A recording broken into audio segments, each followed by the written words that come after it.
Hanaki, did you know that our souls are connected by fate? Well, what do you know? I'm Yuno Hanaki for production kawaii Hanamizuki. I'm tired. Can I be honest? I'm tired. I ended stream at 1 tonight. And then I was up until like 3 handling things. And then I didn't really get much sleep, so here I am. Good morning. We're gonna play Doronko Wanko, which, as far as I know, the premise is you are a puppy and you get dirty and then you ruin the furniture. So, hopefully it's low brain energy. But we'll see. I really don't know that much about it beyond that. So, quick volume check. Hopefully the volume's good. Oh, I should probably turn off my reverb. I think my reverb is still on. And turn that off. Oh no, we're good. I guess it's off on this scene, that's fine. Anyway. Yeah. That's what we're doing today. We will see, what game is like. I'm so tired. I have coffee next to me in hopes that that'll wake me up, but, this has, been a wild week. I'm very tired, but, okay. Game time or whatever.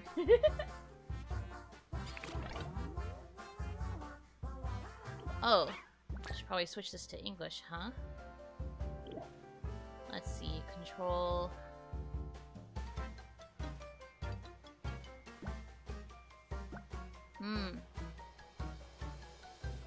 Yeah, okay.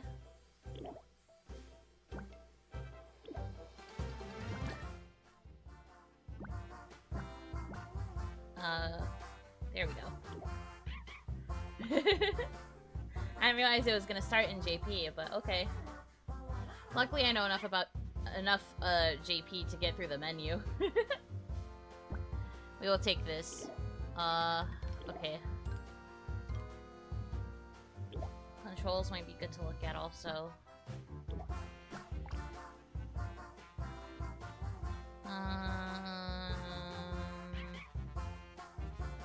Play?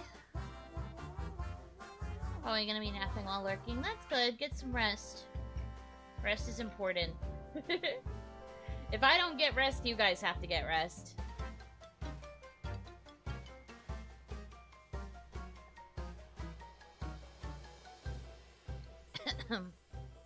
I do just be on that grind. Let's see. Move, dash, jump. Action, put off, splash, rub. Okay. I'm sure this will make sense as I go. New game.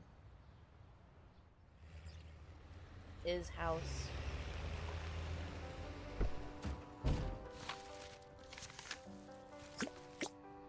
May the only lights guide you back to me. Well, Hanaki just returned home from the office. Gonna lurk. Heck yeah. Enjoy your lurk. These streams are probably the most ideal for lurking, so enjoy it.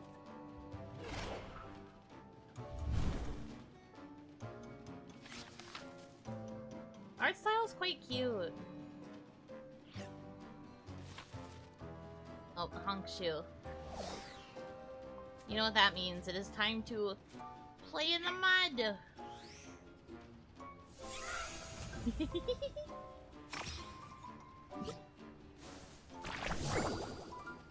Oh my gosh. You splash the dirt with left click. You cover yourself with right click. Well, I'm not using a controller, so we are experiencing a WASD. Find the hidden painting, collect all the paintings to open the door. So we have to find paintings while making a mess. Whoa, okay.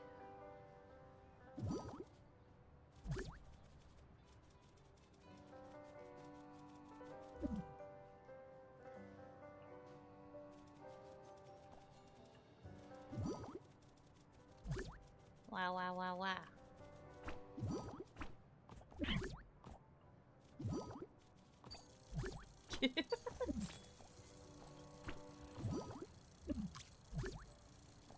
Oh, bark, bark, bark, bark.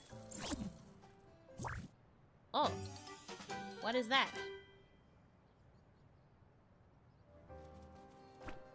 Oh, new thing to interact with.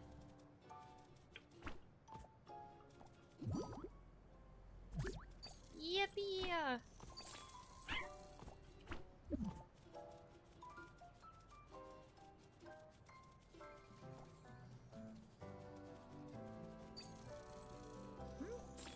Oh, new thing to hold.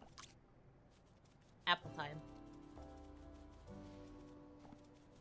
Oh, how do I get up there? That's where my food is. Chaos ensues. Real.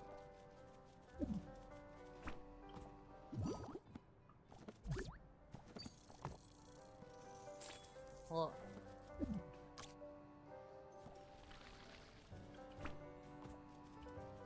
Let's see. What was dash?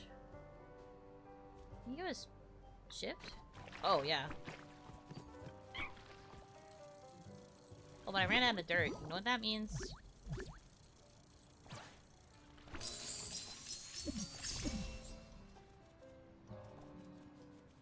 How do I go back outside?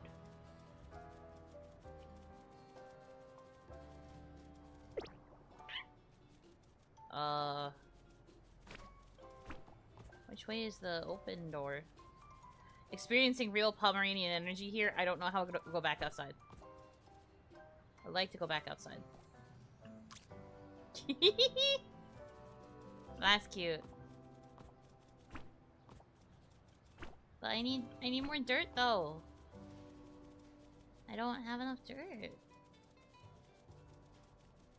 Where is dirty thing? Oh, this? Can I roll around in this? There we go. I am filthy.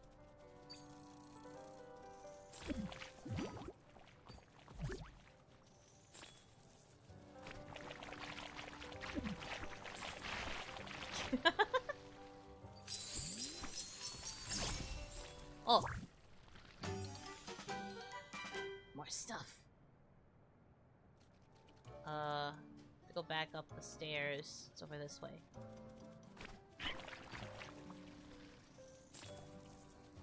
Okay, so I guess the solution is to roll around in my own, my own dirt trails when I need to replenish dirt. Makes sense?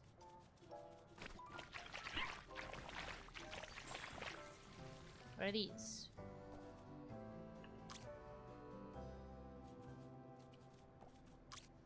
Home. Yeah? That's true. I am a palm. Palmy.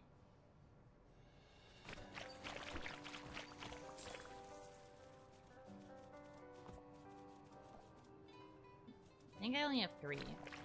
If this gallery is anything to go by.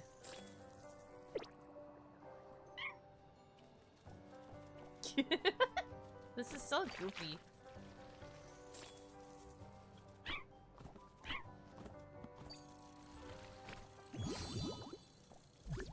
Oh, I got one. Okay, so I have to find the palm illustrations on the floor? Also, I can't believe I've done 10k of damage. Rest in peace to the family that owns me. Or I guess to your wallets also, smile. And palm.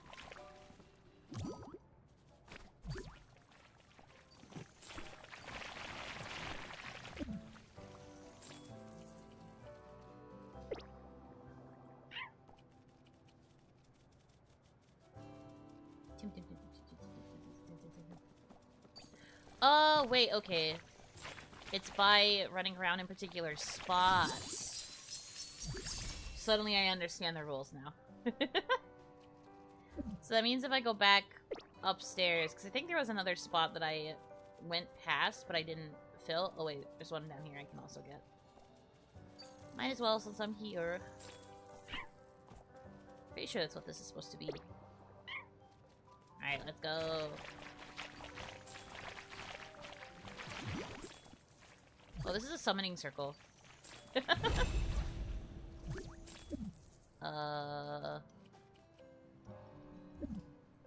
I want to know what my family has been doing that they have a summoning circle down here? This spot. Whee!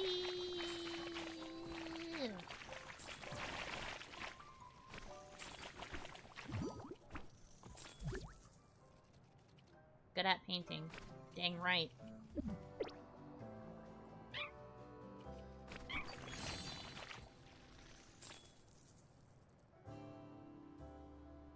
Okay, so that's 3 of them.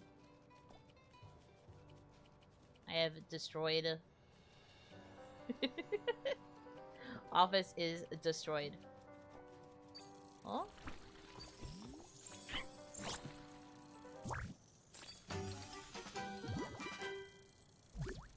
Oh. Something in a playroom area that I have not accessed yet. Oh yeah, it was this thing. Okay.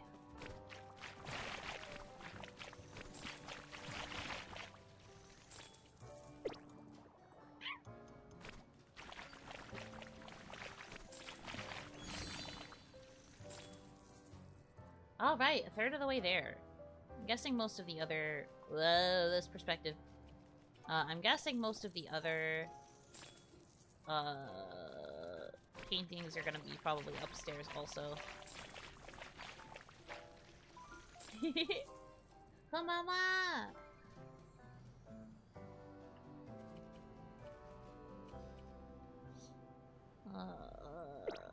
Roll.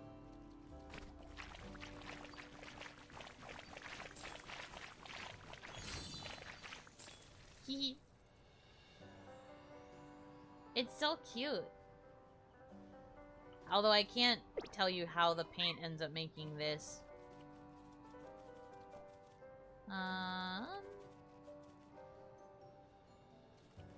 Guess it's time to go upstairs.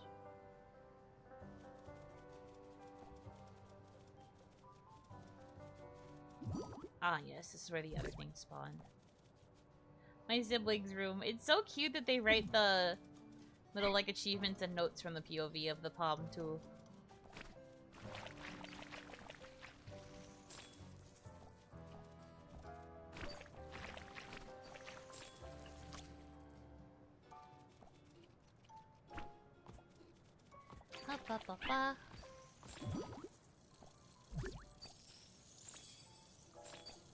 Catastrophe.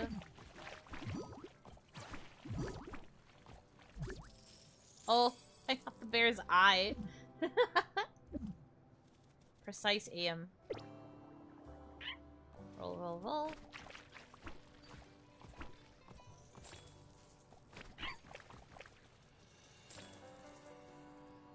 Whoa.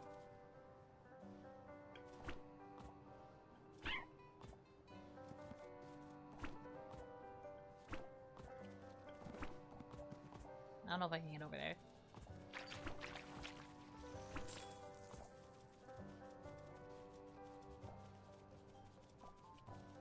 My bed now.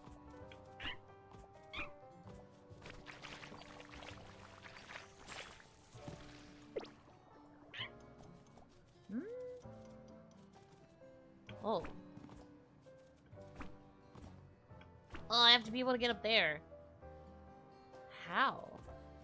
Can I... Probably not, right? Triangle.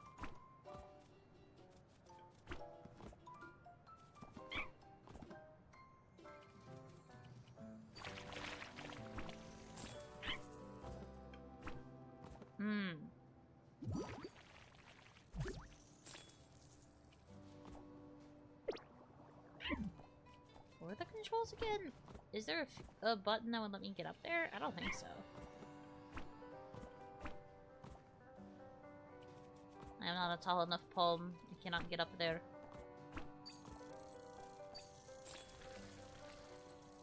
Oh no, I spilled a drink. Haha, oopsies.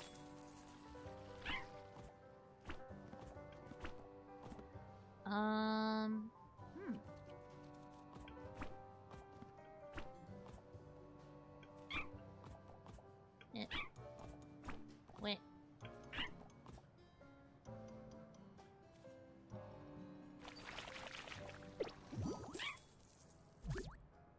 I like the floor. True.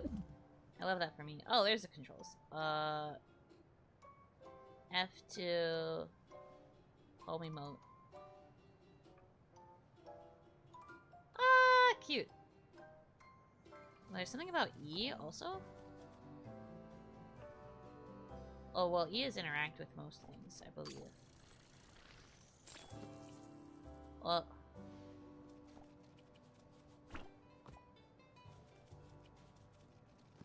And I think, Q? Oh, it just throws everything that I was holding. Fair enough.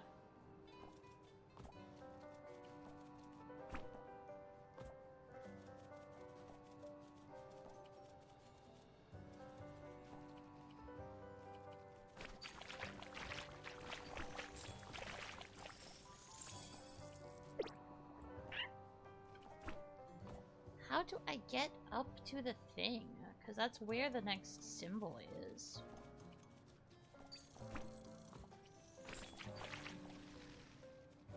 Dang, bro. I got a puzzle in this game. I don't know if I have the mental fortitude. So, like...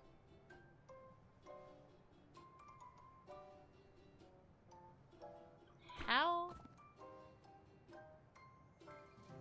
I have to be able to stack things, but I don't think there's a way to stack things.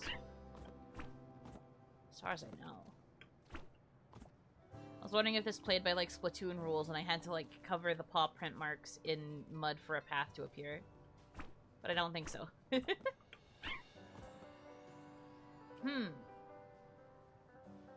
I do here?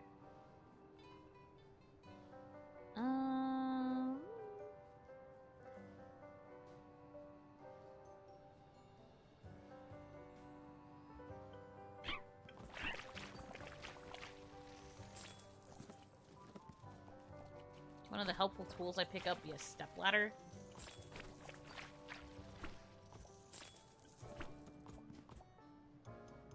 Okay, there's glass here.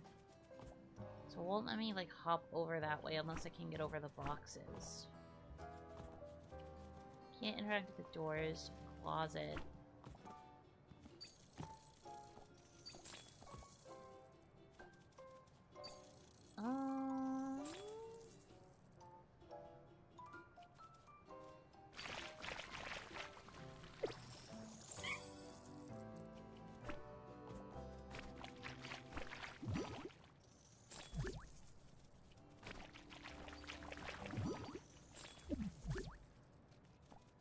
Shark versus Pomeranian. Who would win? Pomeranian, obviously. Can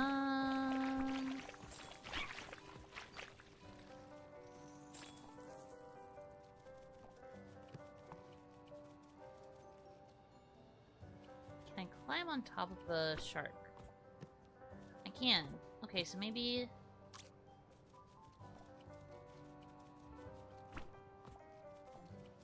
This could be a stretch.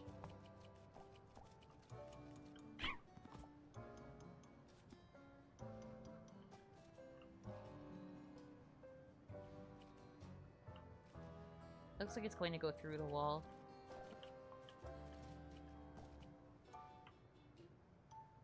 Oh, it drops out of the ground. Dang.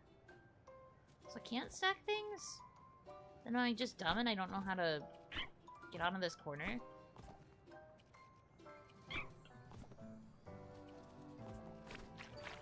I'll be real, I just thought this was gonna be about, being a puppy and making things dirty. Which, I suppose it still is. What are the light lit up paws supposed to be? Just like my recent tracks?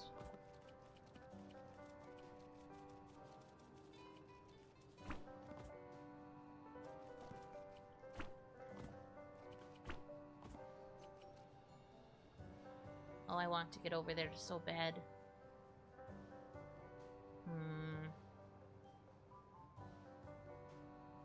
Guess I'll keep looking. There's gotta be a way.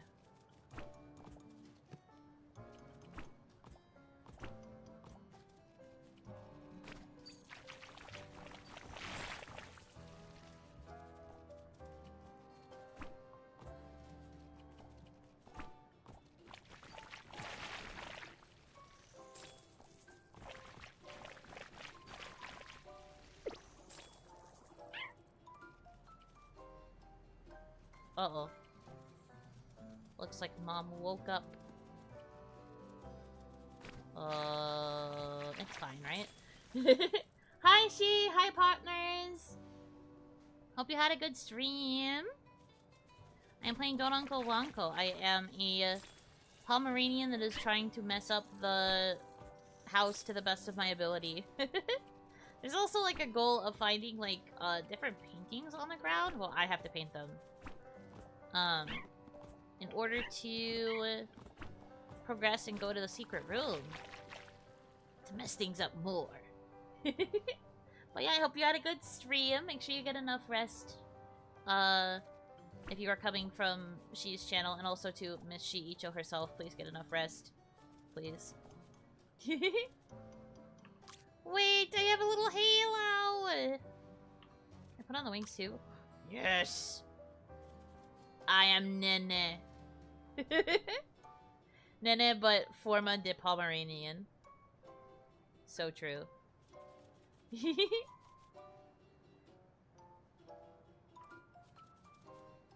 You're gonna go to sleep? Okay, good. Rest well. This game looks so cute. It is so far! It's super cute. I am enjoying myself. It takes a little bit of puzzling, but it's still enjoyable. Oh, it's because she's over there. She's in her bed. Okay. I will continue to cause problems then. Ha ha ha ha. Oh, I guess I needed to drop down there then, so that I could mess things up, but I feel like that would wake her.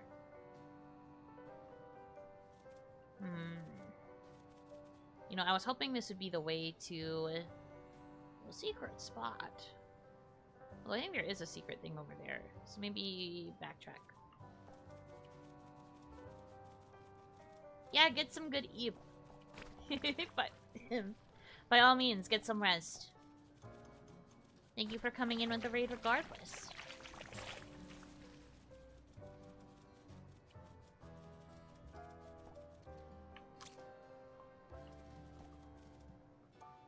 Oh. This is the secret spot. Well, it's part of the way, because I think I have to jump up over there.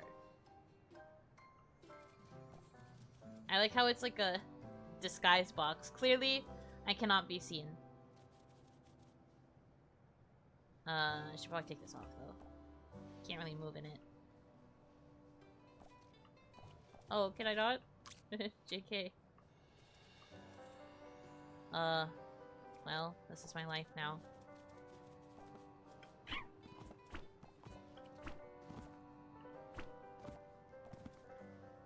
Oh gosh, this angle. Ah! Oh, okay. Oh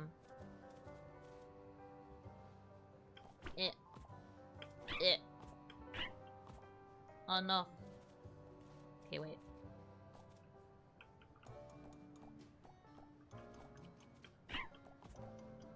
I'm stuck.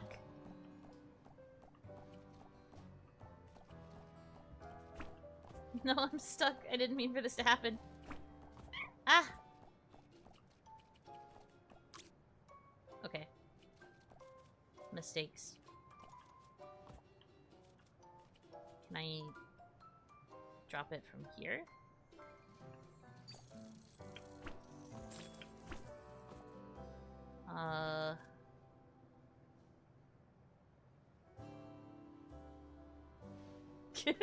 The angle for this is so hard. Okay, can I, there we go. Oh, I knocked it down. Not quite what was intended. Need to be able to jump.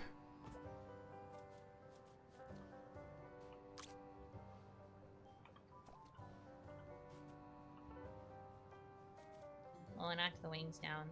No! It's fine.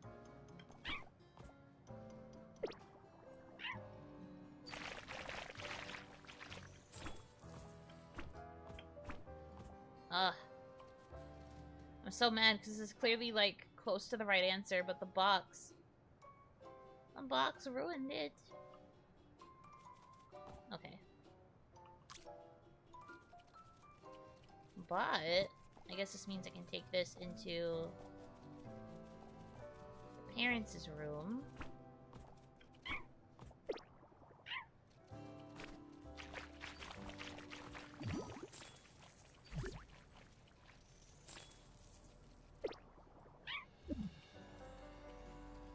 Which is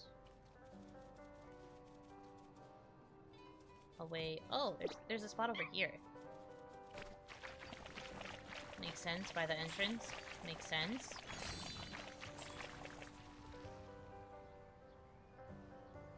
Okay, we're halfway in terms of finding the little paintings and stuff. I am ruining all of these boxes. Whoa, new thing dropped. What is that?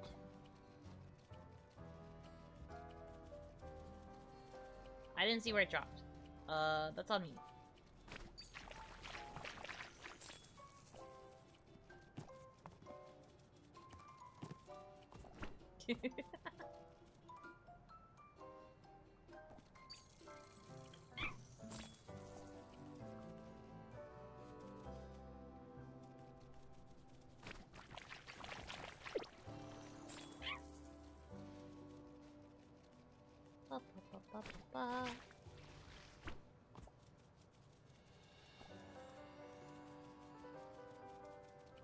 Hi.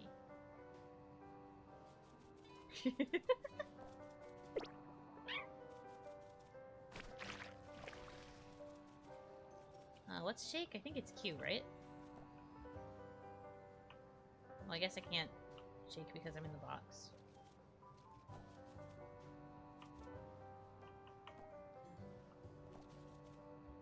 There we go. Hmm? Oh no, it's this way. There we go. Hee. Hanaki! This is my game? Is this about you? Bless me. Oh, Hanaki! I've been having quite a bit of fun so far. I am currently puzzling, but I am still enjoying it.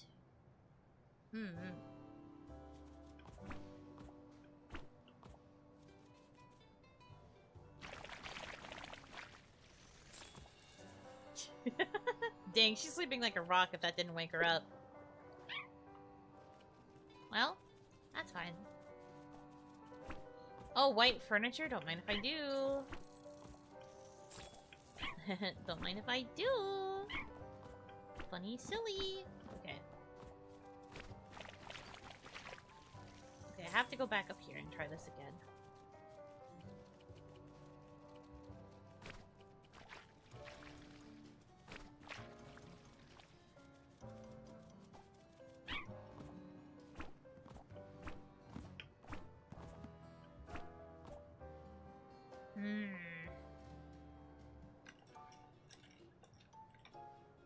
Oh, it's cold there? That sucks. I hope you can stay warm. Hope you don't have anything to do today. Ah! Dang it! Messed it up. There has to be a way to get in there, and I'm just not figuring it out.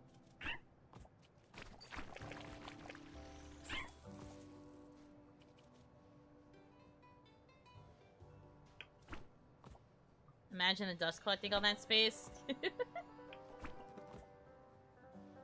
Of all the things to think about, it's the dust. The dust when you see everything else that's happening?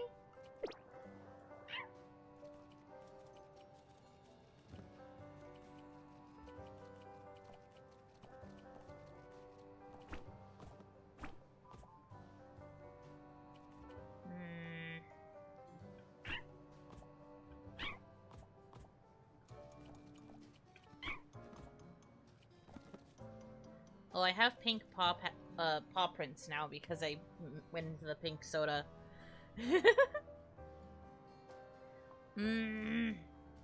How do I get up there?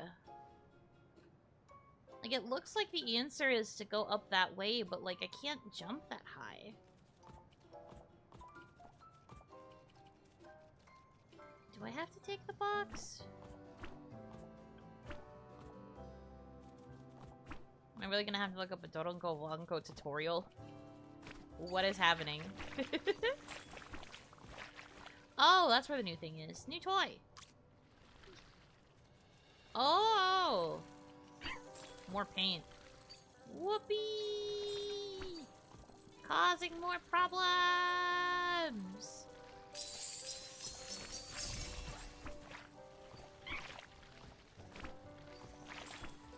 Ideal weapon.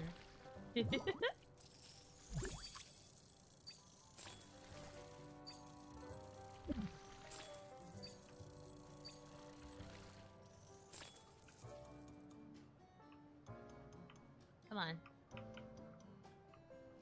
think I have to hit it multiple times, which is a bit annoying.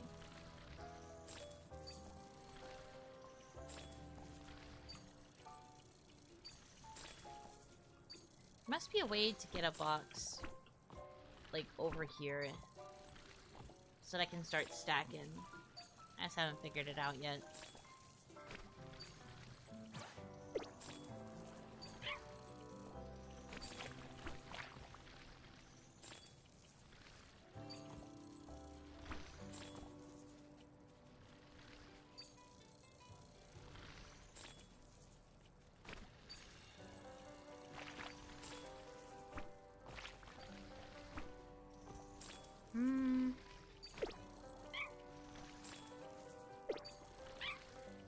Oh, now I'm blue. Blue damage.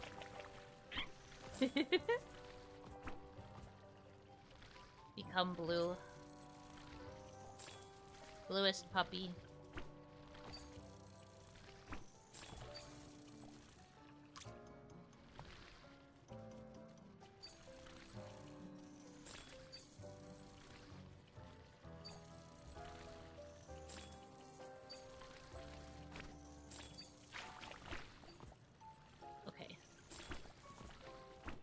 Trying once again.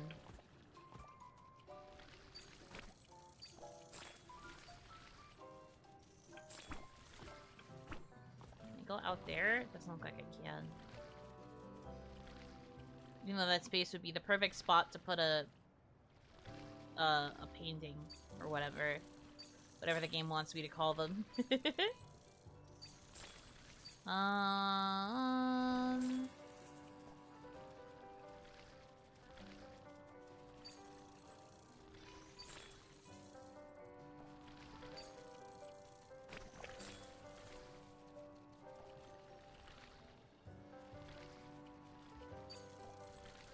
Dang, okay.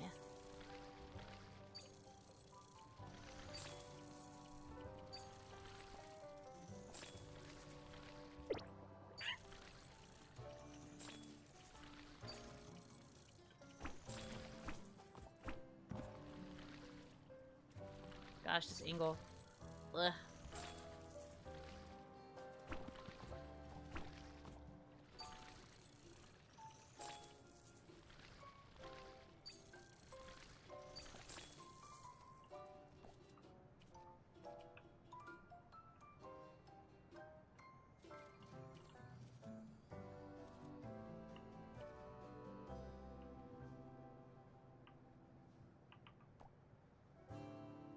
No!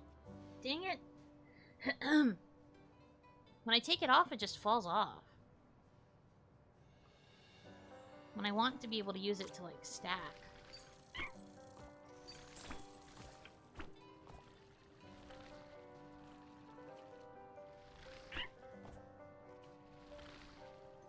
Because I'm not tall enough to make this jump, unless I'm doing it wrong. Maybe I have to, like... No. I was wondering if I had to dash and jump, but that doesn't seem to be the answer either.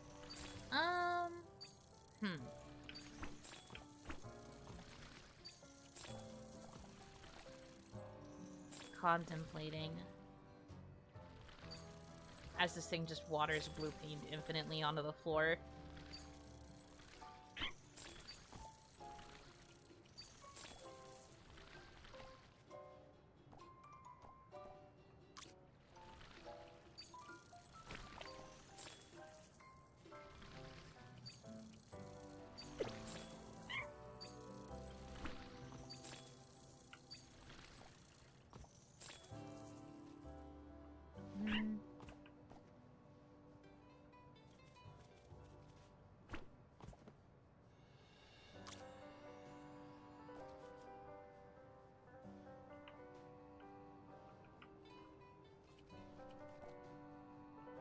No, I guess because I end up under it too.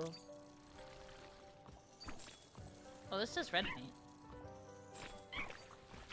I didn't realize that at all.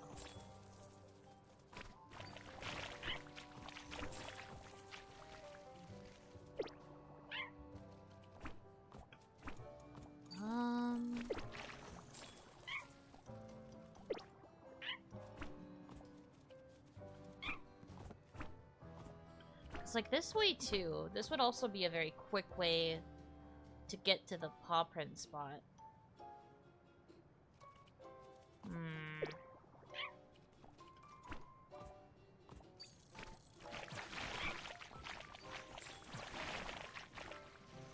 If I'm missing something here, I probably am.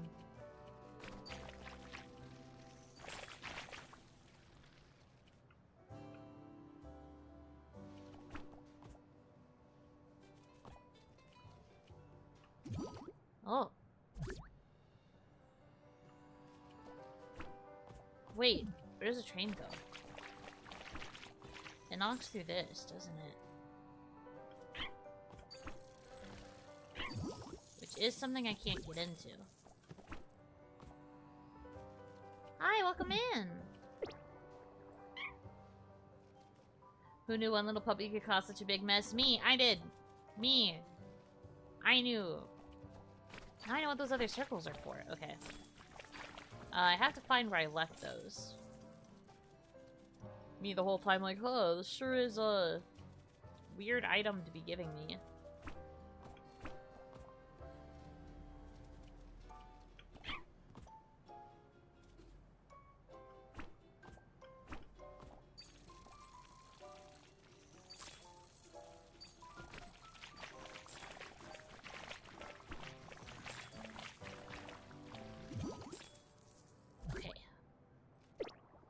I have to remember where the last one is. Potentially in the basement area.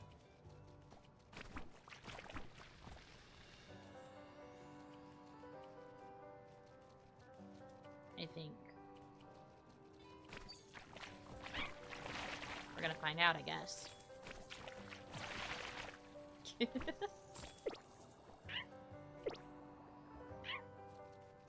Whoopee!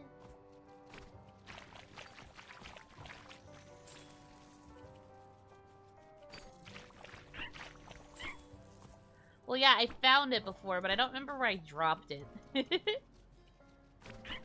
the thing is, I didn't understand that it was a wheel, so I just kind of ran around with it. Now it's in a whole new spot. It'd be like that sometimes. Well.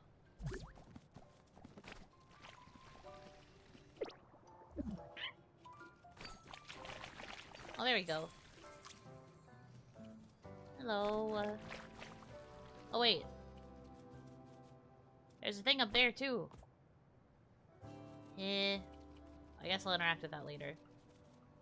For now, I have a mission. I am a pup on a mission.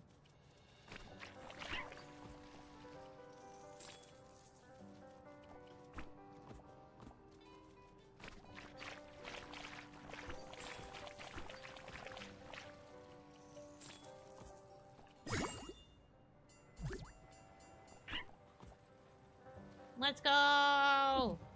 Choo choo!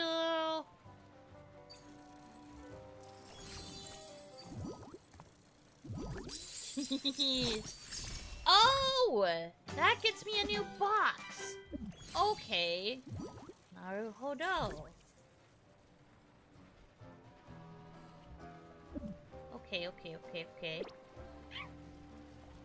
I'm learning. Escape. There's a little escape bot there.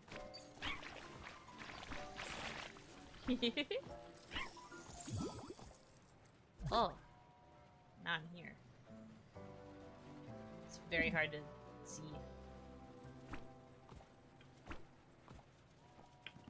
Oh, should have jumped.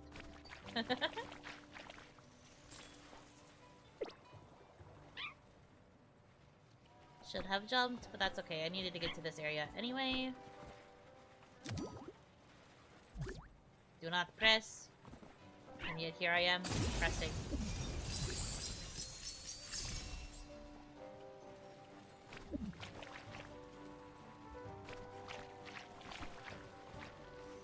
I'm gonna have to go back into the playroom area so that I can cross properly. But I have to go back in there to begin with because I finally got that box. Let's go.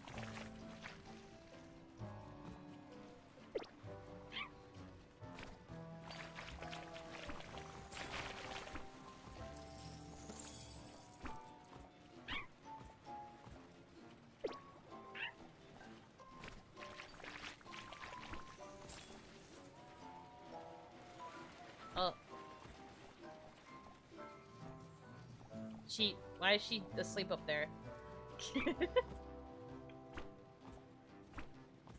Let's go!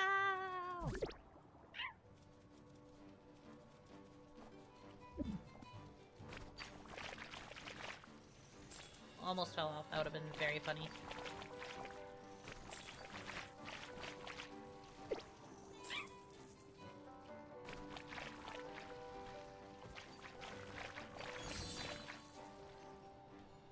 Okay. So just need 4 more.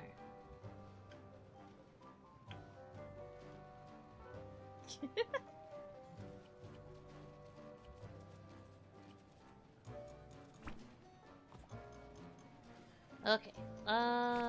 Go back into the train spot.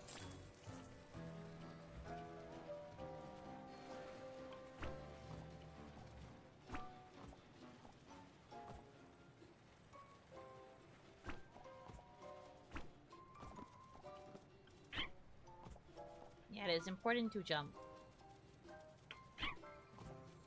Haha.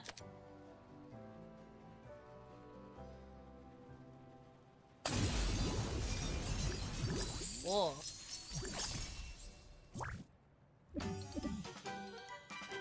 Now there's a whale toy. I don't know what that's for. What this? Whoa, more property damage! Woohoo!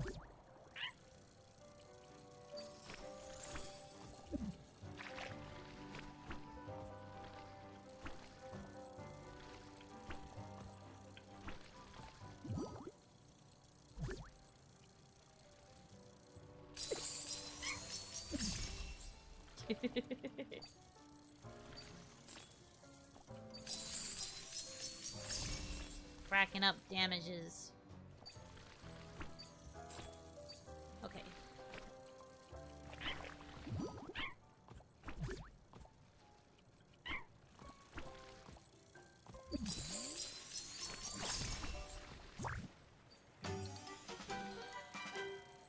It's a big fan in the playroom, it looks like.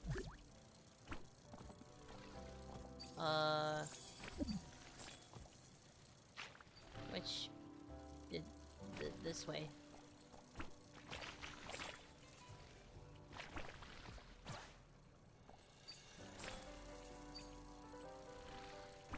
Dang, look at me go. I was like struggling for so long and now it's just like, oh, suddenly, not anymore.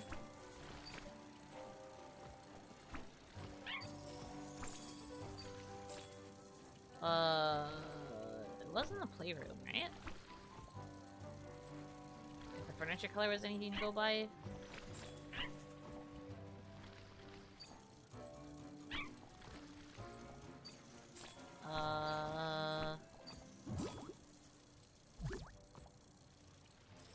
Big reversal. Oh, there it is. What's this? Oh, different kind of spray.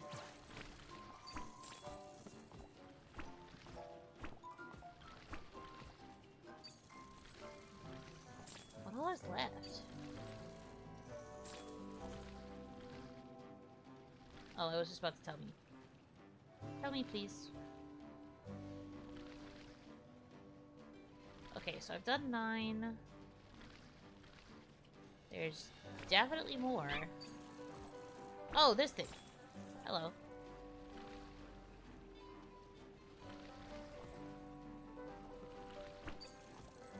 Not entirely sure what it's going to be blowing.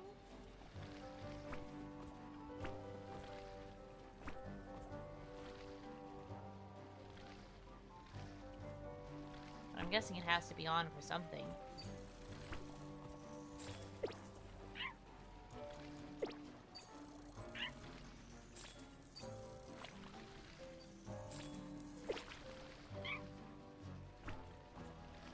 Okay.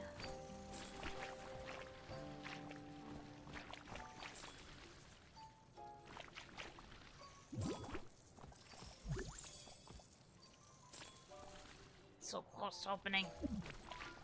The secret. Oh, there's one right down here. That makes sense.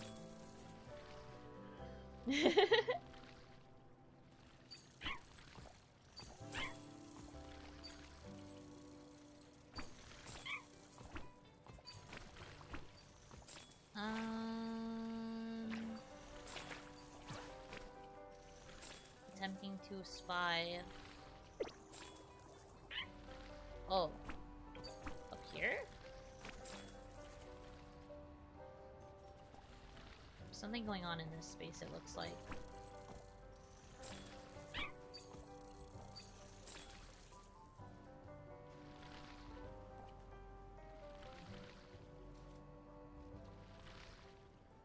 Oh wait, can I direct? Aha!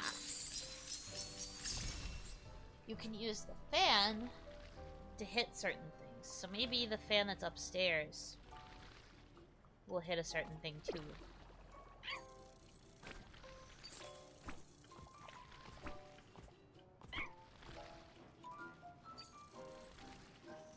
Learning.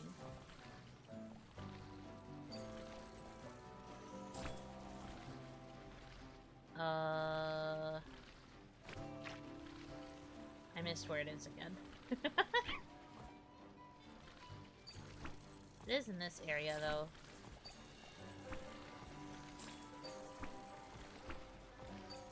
So perhaps at... Can I get out of the shelf, please? Okay.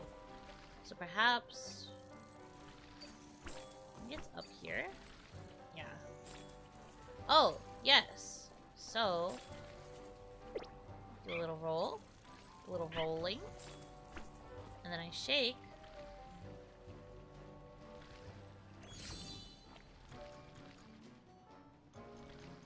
It's open! Let's freaking go!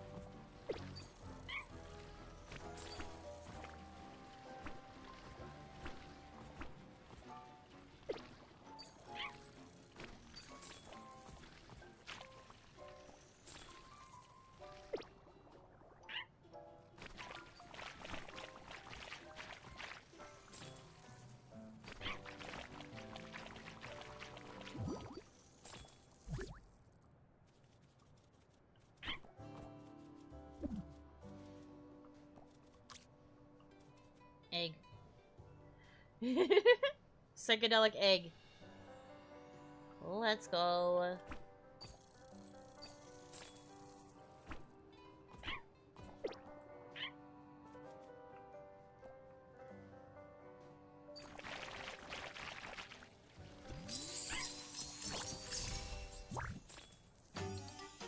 What is that? Palm unlocked a cannon.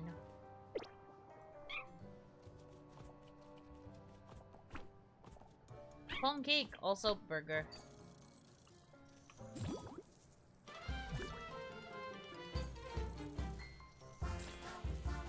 Oh. I guess I should have interacted with the cannon, but I guess interacting with the cake means you win.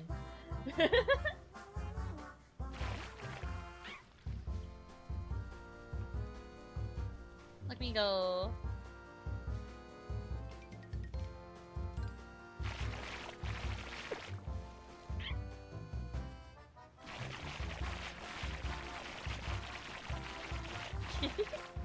I love these sorts of like interactive credits where you can mess around with them.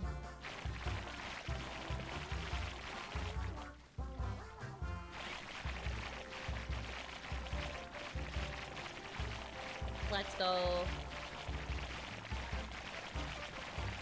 Oh yeah, there's like all kinds of stuff we could have played with.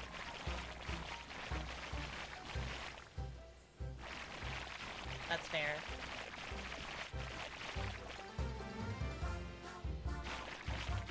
What is this? They really were about to give me a gun. I guess if I racked up enough damage.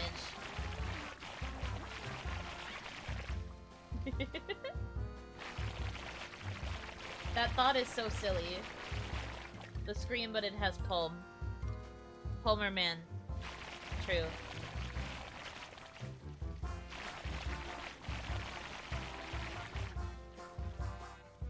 The random urge to forge a sword or craft a bow. That's the RPG character urge inside of you, I would say.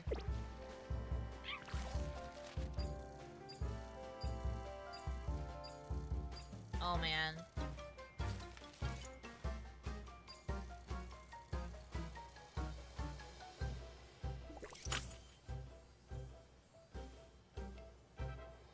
So true.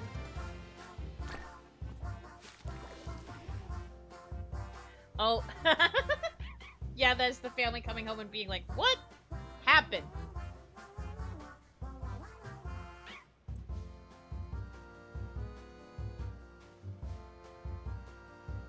Something appeared in the house. Let's enter the game from continue. Press to return to the title screen with the collected badges saved.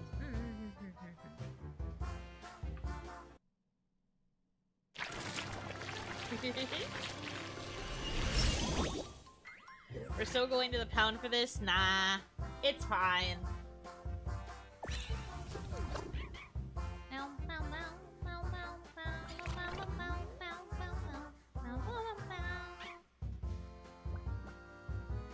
Badge list. Did I get everything? No, obviously not. 4 out of 11, 9 out of 14, 15 out of 19, 8 out of 10. Got everything in the wine cellar, though. Look at the baby! This little palm. So cute. Okay. Well, it told me to start from continue so I can play with the other toys, so...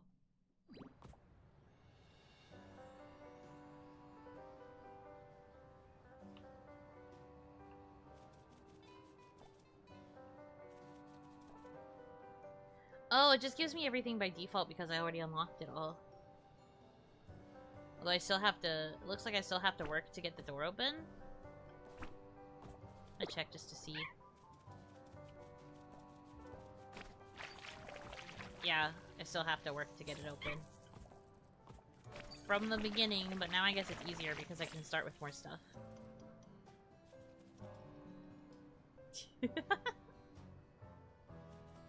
Okay, so wait. Oh, it's like a big blast. You know what? That's fair.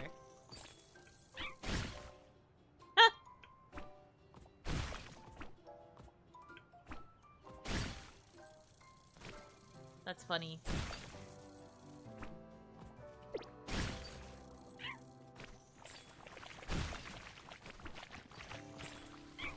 And then, okay. I have to use the big boy, right?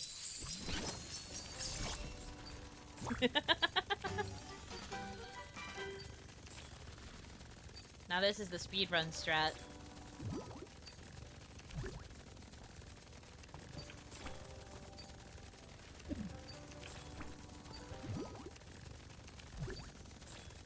Full misspeaker.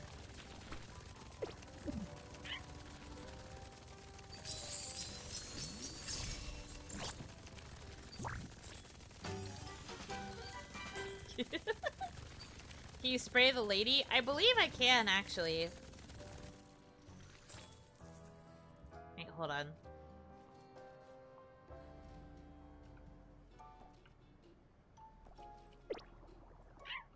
Keep pressing the wrong button.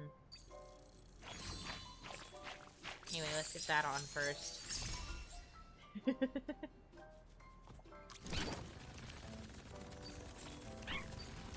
Get wrecked. Yeah, see, I get some on her cheek.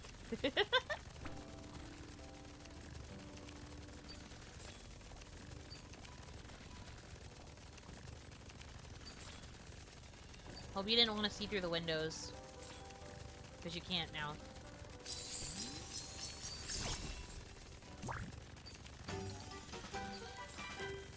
Yippee!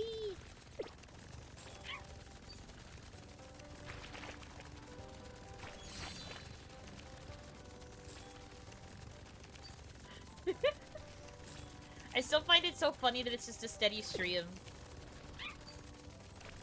This is peak. Hello.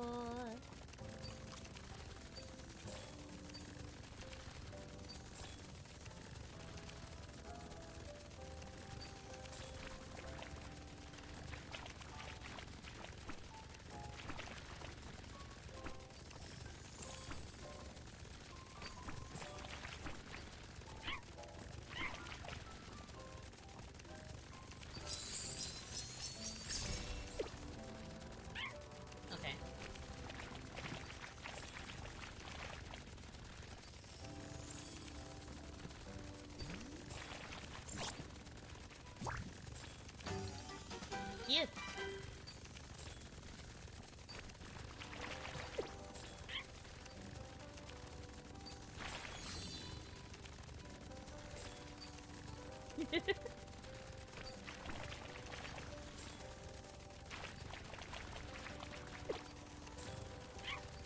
Well, this is definitely how you rack up more consistent property damage. Or like more of it, I guess.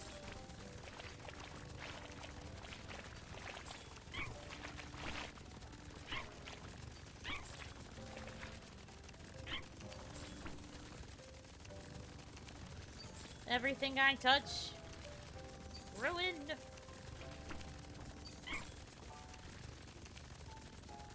At the gym, have a good stream. Good luck at the gym.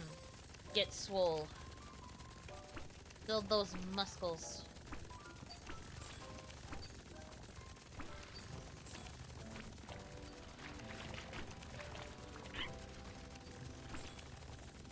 Property damage, yeah, that's what I'm doing. I am a Coleman, I am causing problems. Oh, how did I manage to hit that one?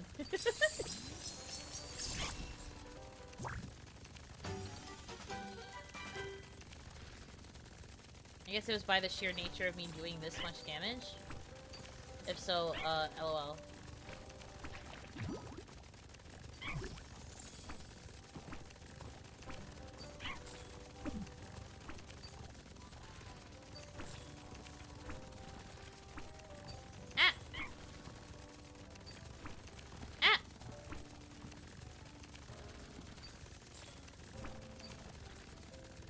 Can I not jump up there because of the gun? Oh no, I can. I'm just bad at jumping. We've been new. Video game mechanics, never been good at those.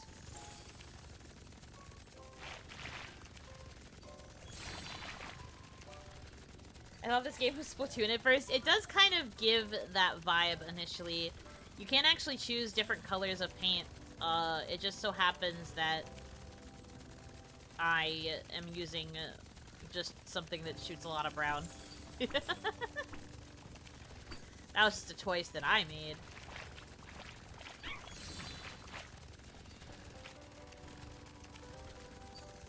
I guess I did kind of shoot the wall.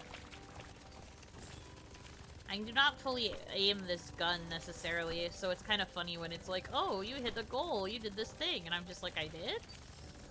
I did. Yes. That's definitely intentional. Yup. Sure was. Flip. Onto the chair, onto the here. Want this. Lady's gone. Yeah, she moves sometimes, but she just goes to sleep somewhere else.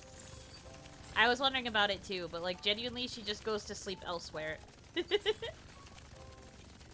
Which honestly, that's very real. And I love that for her. This is kind of reverse power wash simulator. True! It's all about the damage.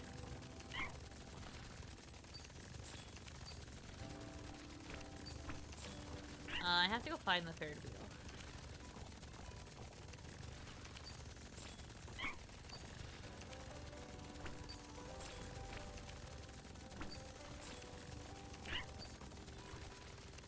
Whee! Let's go!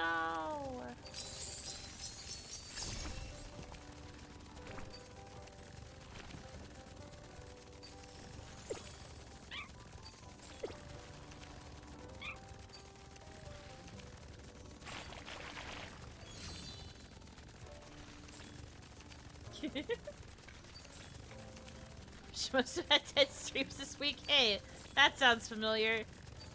Oh, I don't want to hold this apple.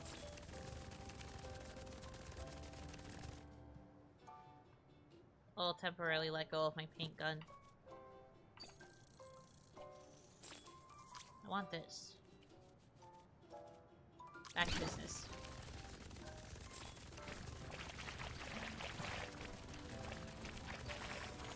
Oh right, the random, very ominous spell circle that is in our house for some reason.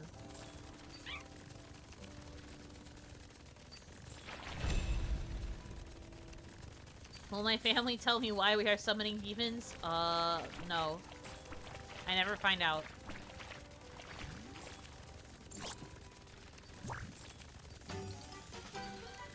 Oh, a fan I don't even need because I don't have to hit that mark? That's funny. How funny and silly.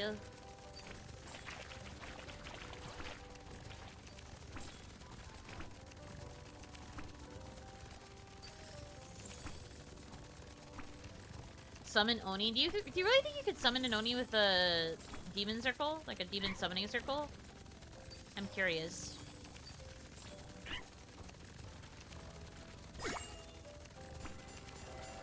Choo-choo! Let's go!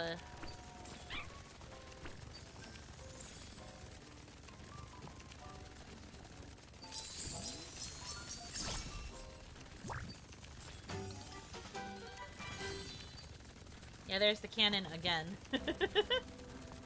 Don't need it though. Where I'm going, I don't need it.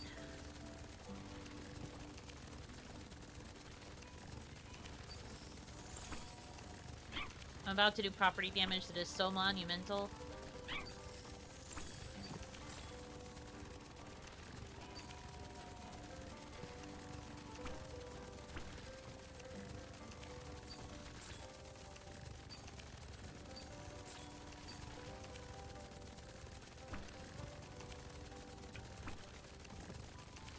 Haha. I get to do this again.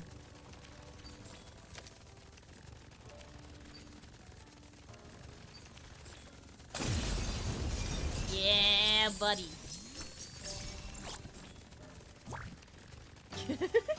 What are those? Oh, that's a new toy. Never saw those before.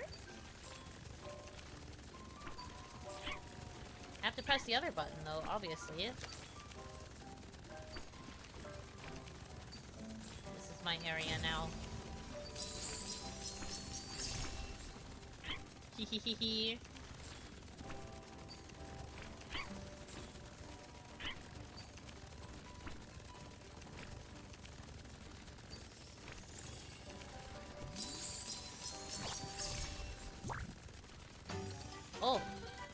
another thing. Well, that's just the same as the thing I currently have.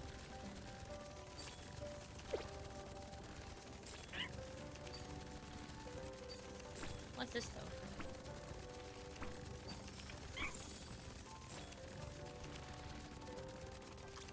Oh.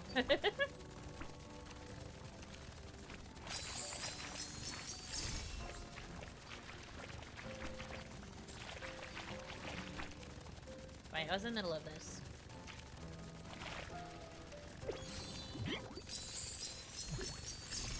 I love the floor! Whoopee! Floor! Okay, no, I keep getting distracted. I want to go see what those toys are in the main area. Where are the stairs? There we go.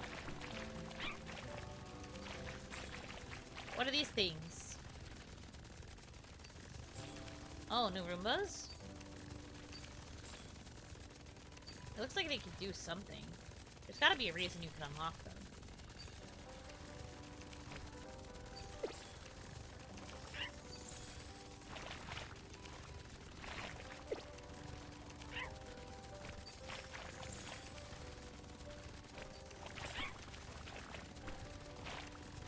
Oh, see, she's back.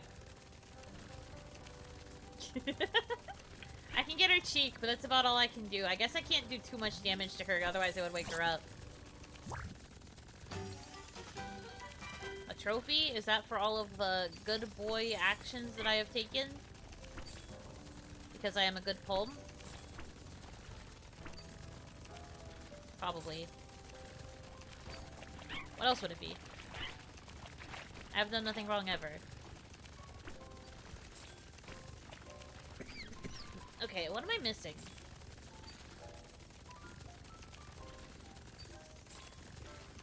I'm missing 2 more of the stamps. I just have to figure out where the last ones are. You would think I would have them memorized, but I don't. Isn't that just crazy?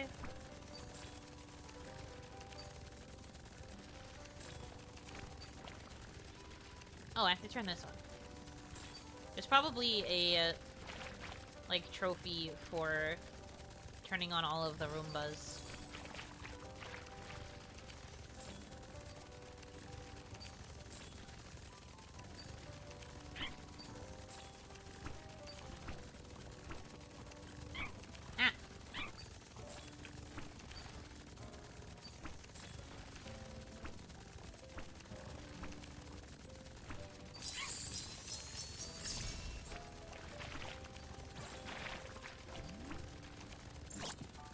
Oh.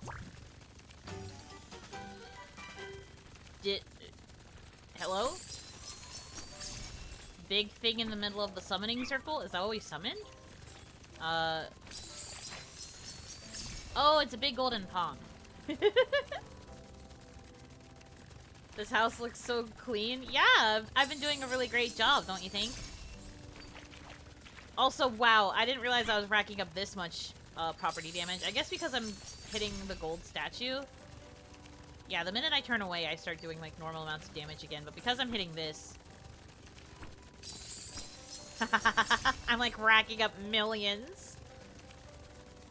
That's hilarious.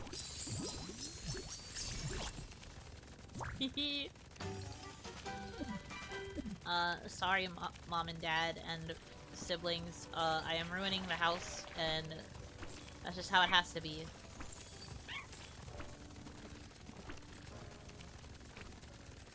We were joking about how I was going to be removed from the house before. Definitely so now.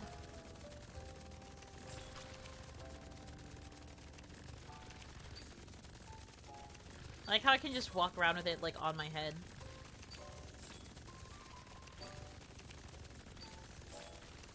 What is that robot doing outside? Not that I can really see what I'm doing, because anytime I turn towards it, my, very wonderfully useful paint gun makes it so that I can't see. But I can't go out there, so... Does it generate money? The paint gun? Sort of. It generates a small amount of money. Or are we asking if the statue does? The statue might also.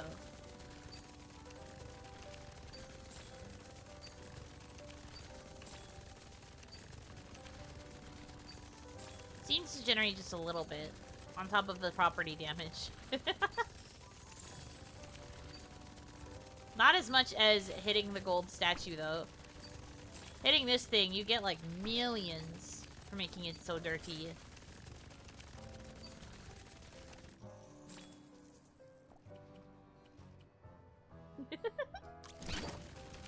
Okay, but still, I have to find the last symbol. The reason I was climbing up there was because I think there was one that I can only get if I was up in this area, but I don't recall. Right, it's if I go this way, I think.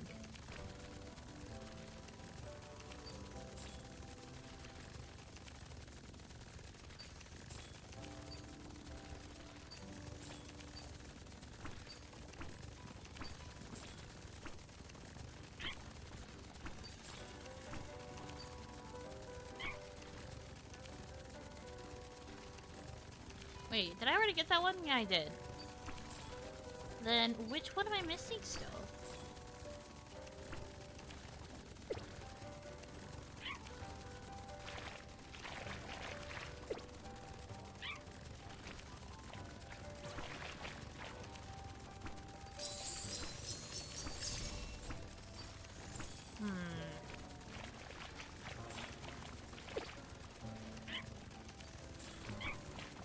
Definitely another one I'm missing.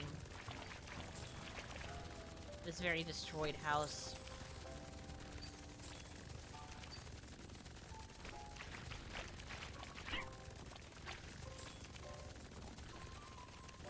I don't remember where it is. Let's see. Oh, is it this spot? Yeah, it was this spot. And then I think the last one is by the door to the secret room. So, once I destroy the secret room, we will rack up a much more impressive bill. Oh, so these Roomba, they're making a mess with the paint. Oh, see? Instead of, cleaning, they are painting the floor for me. Okay, that's why you needed to turn them all on. I see, I see, I see.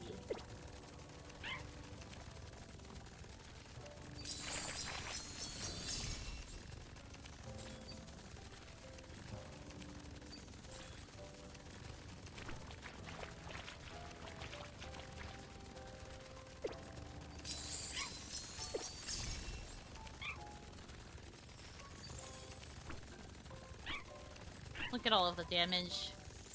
Yippee! Get the walls. Family pictures? Nah. Covered in paint instead. And mud and dirt. Very dirty. This family has way too much white furniture for having a dog.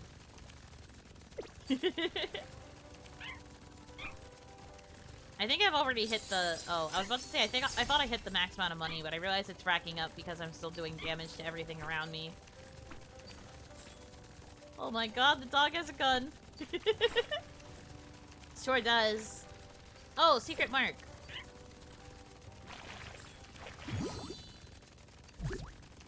Shining poem.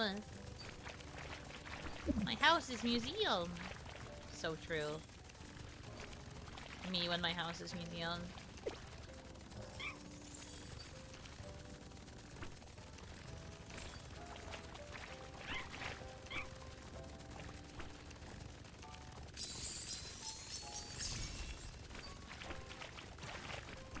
I wonder what the cap even is.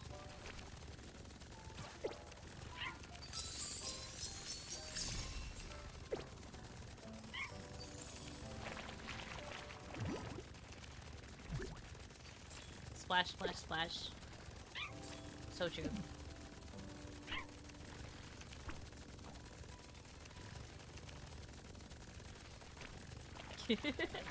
I've definitely reached the cap of getting, like, rewards for anything, because it's telling me that I've unlocked it all. At this point, I'm just doing more damage to rack up a bigger bill. And honestly, real.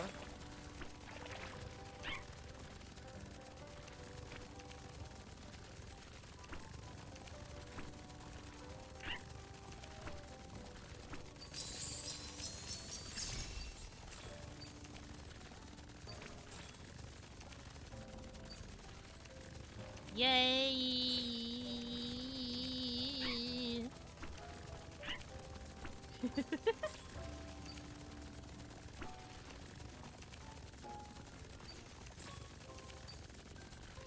It's very satisfying to use the big paint gun. Extremely satisfying.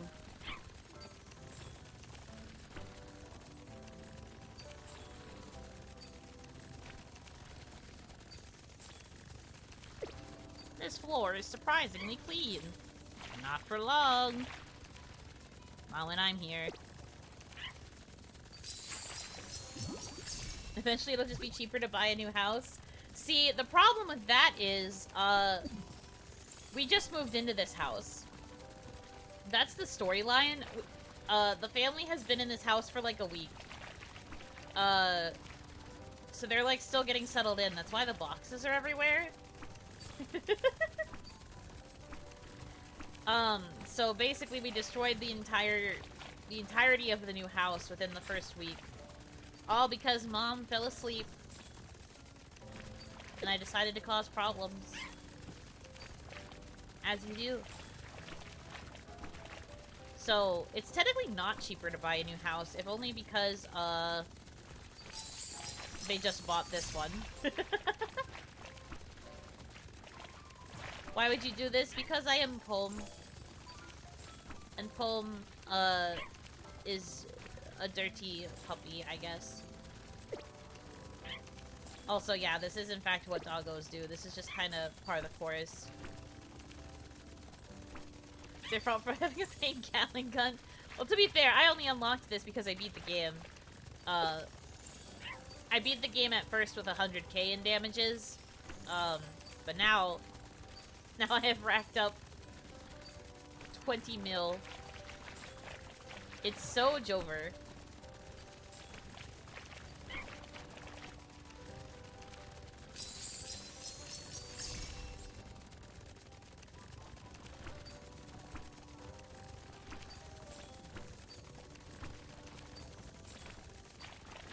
Yeah, this is just acclimating.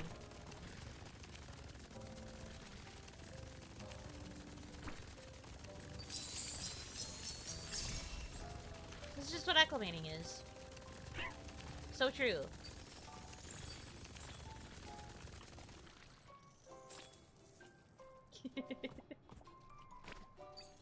Anyway, do we think we have done enough damage? No, not.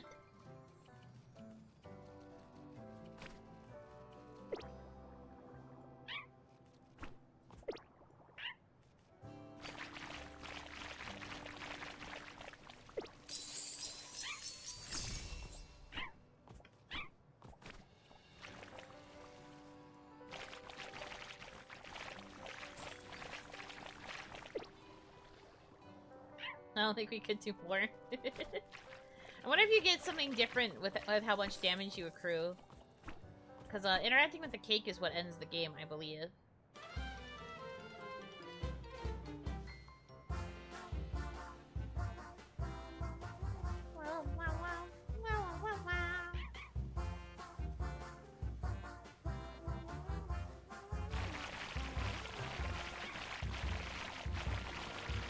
Yippee! We beat it again! The husband needs to divorce his narcoleptic wife. Now. She's just big eepy.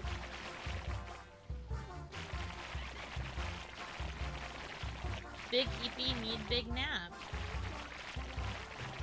And the children get split. Stop! This is supposed to be a cute game about a puppy who just ruins the house. It's not. There's no divorce. That's the most damage? That's emotional damage. That's not the same thing.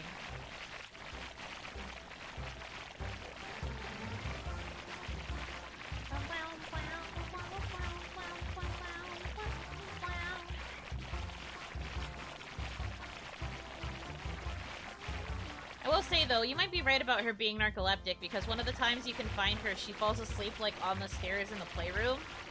And that's a very bad place to fall asleep. I don't know why she ends up there. That's a bit cringe. You destroyed a family, but it's my family. They are my siblings.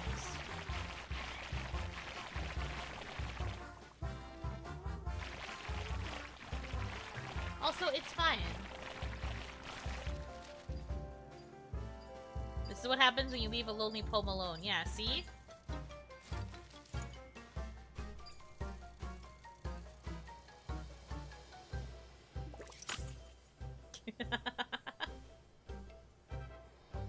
Oh, to have to be my family dealing with this.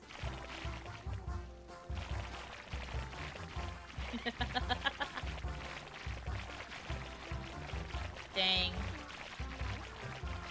That's crazy. Debt for life? True. See, they're just like, ah, oh no, it's so dirty. And that's about it.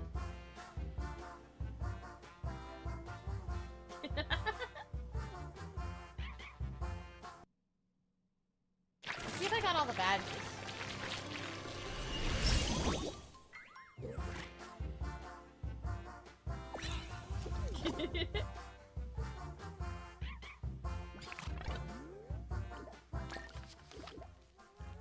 Let's see. 5 out of 11, 12 out of 14, 16 out of 19, 9 out of 10. So there's one more I have to get down here. Cellar is still complete.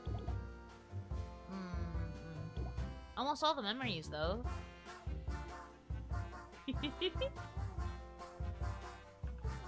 But how could you be mad at this little face? Look at this little palm. There's nothing to be mad at. It's just a baby. Bark, bark, bark, bark.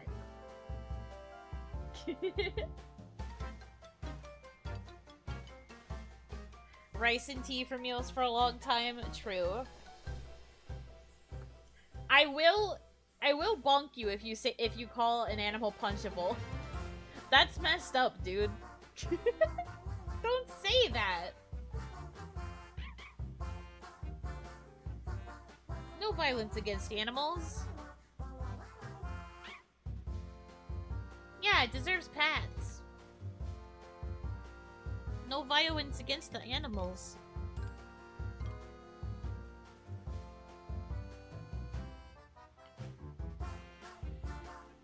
Well, I didn't expect this to be so short. But then again, I don't know where we could have gone after, destroying the secret room. I guess at that point, it would have been, like, a new house. Which, I guess the game wouldn't do.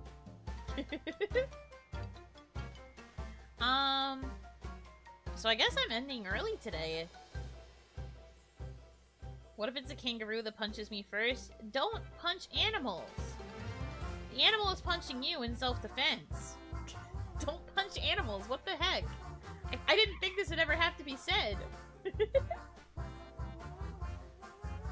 New house update when? Well, this is a free game, so I doubt it's going to get any crazy updates anytime soon.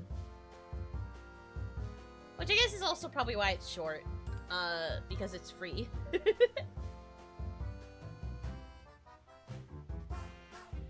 Well? What about a bear? Don't... Just don't punch animals, please. Quit trying to find excuses. Do not punch animals. That is animal cruelty. Don't do it.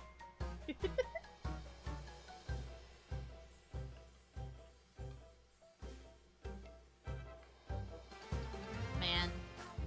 Alright, well, as I said, since it's done early, I guess I'm done early. Cause I don't know what else to do. I guess we could just talk, but like, you guys really want another Zatsu? I feel like you must be sick of me by now.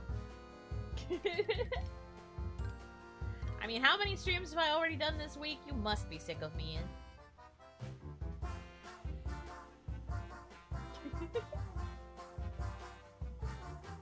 Even if we get attacked, Yuno wants us to die. I mean, I don't exactly want the animal to die.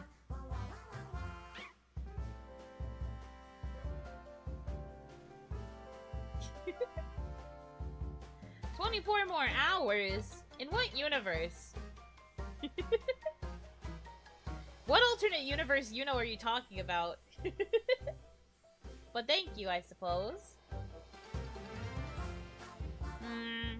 Well, I guess we could chat for a little bit. I'll at least go until the 2-hour mark. To the chatting screen, I guess?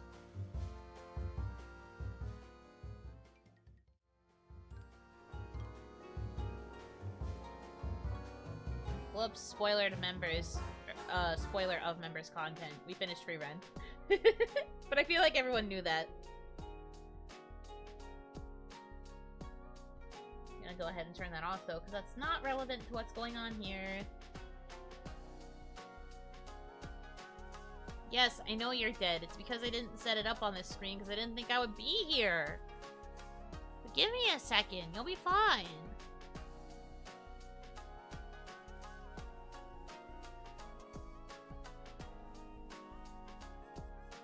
It takes like 3 seconds to fix. Smattered, grabbing the link. See, look, resuscitation. Press, press. Press, press. There you are. See? You're fine. It's fine. But yeah, suddenly we're here now. I'm not used to, having, a chat post-game. I'm pretty, I stick to, playing the game, and then I try to end after I play game, because I know that Mr. YouTube does not really like when you do other things. But technically, Mr. YouTube, I did play the game, so it's fine. But this is good. It was short and sweet. I didn't really understand what was going on for a little bit. My brain was very slow on the uptake, but that's because I'm tired. But once I caught on, I was able to figure things out. Very short, very sweet, very simple. Art style super cute. Getting to run around and make things dirty was also a certain kind of fun. But yeah, someone said before it's like reverse power wash simulator, where instead of the satisfaction of making things super clean, it's the satisfaction of making them really dirty. A pristine, fresh white house, time to get destroyed. Obliterated, even.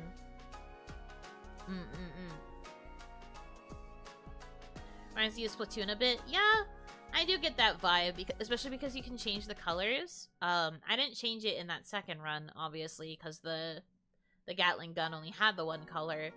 But technically all the items you can unlock allow you to, like, dye everything different colors.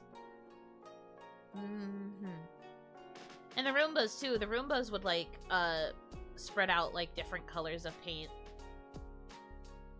It looks like the palm can only be one color. I didn't try to roll around in the multicolored paint. But I wonder if the multicolored paint would have, let me be multicolored.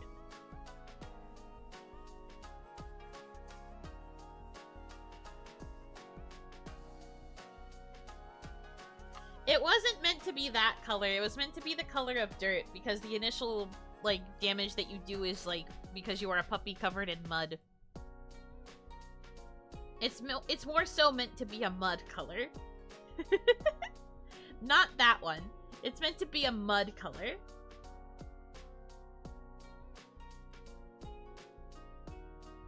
But it was still fun. I try to do, like, simpler games during this time slot because it's so early. It's better for my brain, too, because sometimes I don't want to have to do a lot of big think.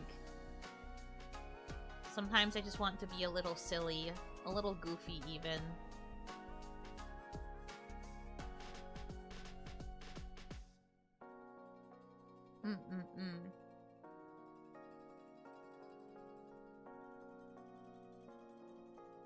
Cute game, very easy to just enjoy. Indeed.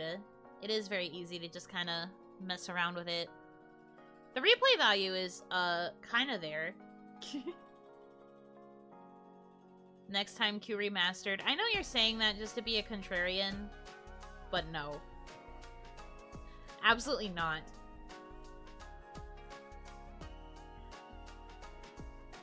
That will not be happening. I'm good. I don't have a big brain. I especially don't have a big brain at 6 a.m. Onigashima time. I'm good.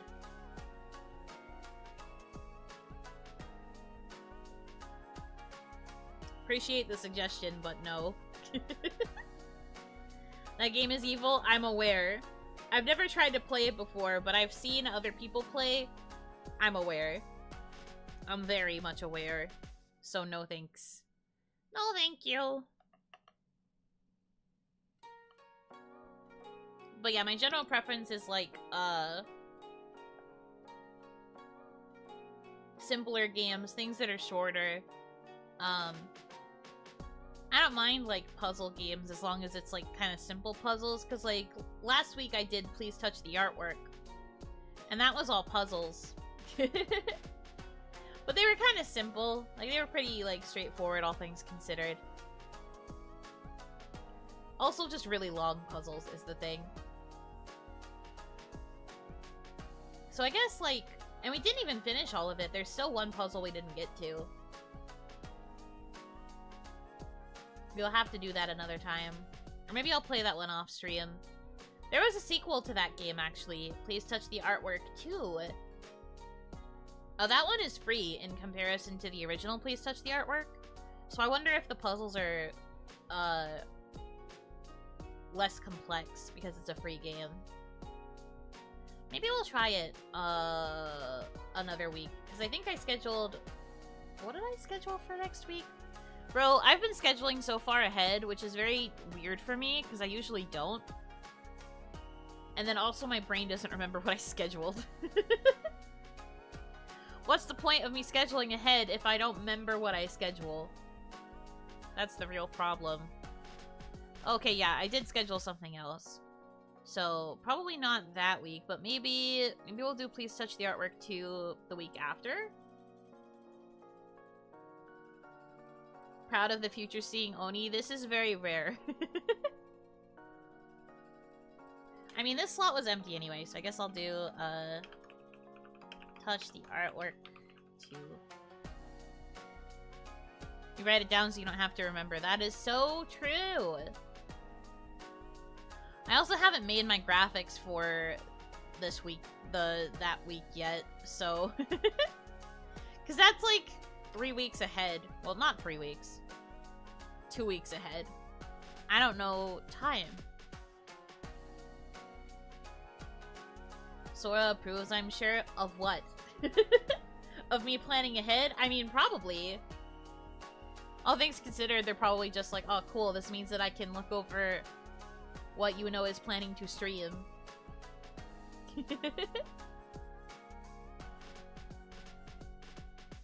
They did ask me what exactly, Fictitious Friday is going to be, and... Don't tell them this, but I don't really know yet either. I mean, I kind of have an idea, but, we have to see if the reception to it goes well. And that's what I was told during my meeting. We have to see how the reception goes, and then if it doesn't go well, we're gonna be replacing it with something else. The reasoning is because, management is, like, always pushing for me to do more Zatsu.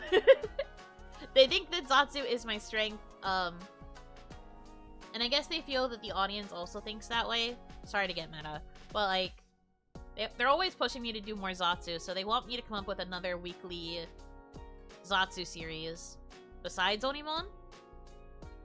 And like Onimon, like the reasoning is because Onimon is kind of like I decide whatever topic and it's a different topic every week. So it's technically like it's like a whatever I want to talk about stream. But they want the other weekly Zatsu series to have like a specific theme that goes that's like consistent for several weeks. Or ideally for like a long-term thing. And that's kind of hard for me because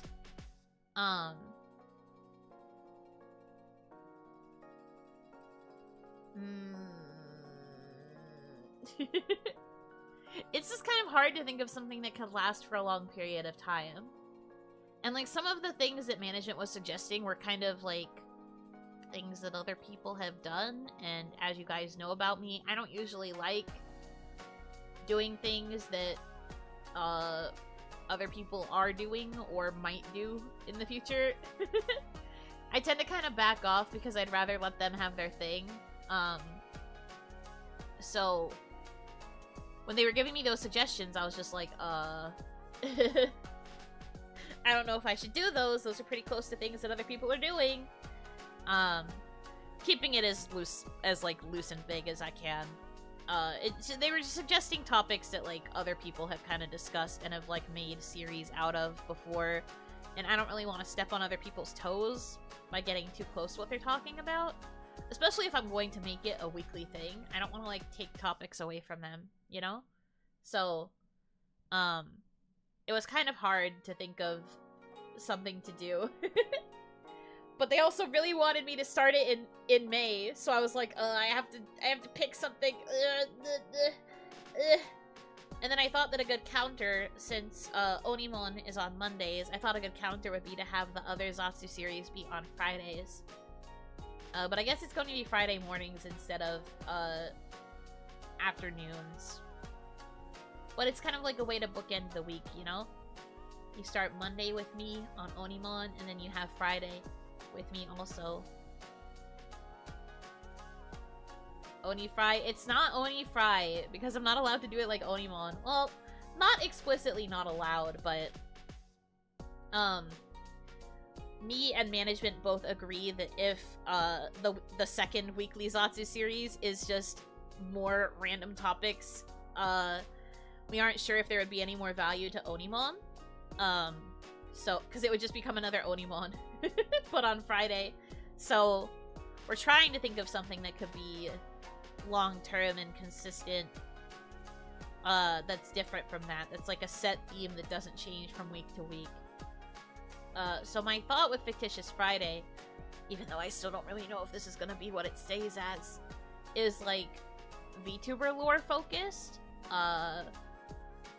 So like the first one is probably going to be about like my lore, I suppose. I'll probably be taking like lore questions about what I'm planning with like my storyline and stuff.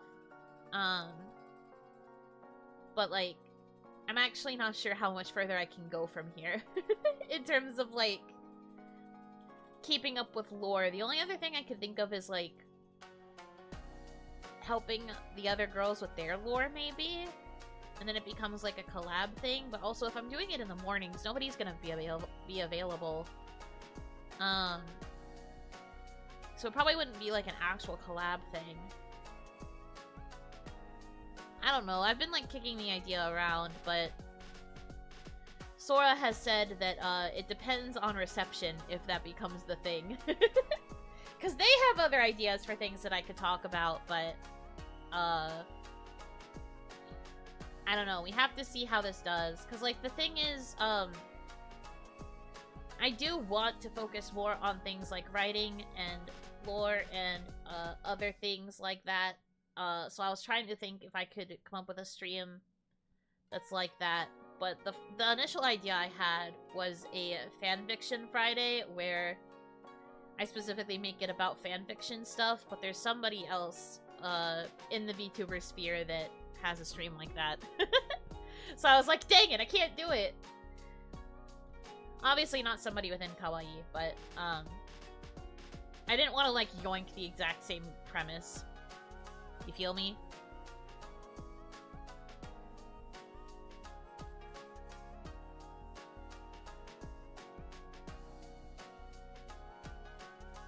But I was a bit bummed because I was like, ugh, Fanfic Fridays would have gone so hard though. But I had looked it up to make sure, and then when I saw someone else did it, I was like, dang it. Dang it. Of course it gets yoinked before I can. I mean, it doesn't mean you are just barred from doing it. Could put some kind of twist on it, but I wouldn't know what the twist would be. That's the problem. I also wouldn't be able to call it Fanfic Friday. I guess I would leave it Fictitious Friday, and then I would think of something else to do, but the other thing, too, is that I worry that Fictitious Friday might end up, blending into Notebook a little bit, because Notebook is focused on, like, game, and eventually might focus on, like, anime and, like, book or whatever else analysis. Like, it's like an analysis type series. Also kind of educational, I guess. And I worry that Fictitious Friday might also kind of overlap with that.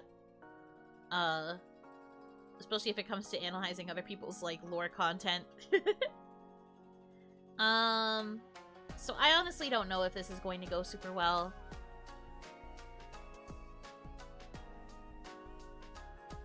But I'm going to be trying. That's all I can do, you know?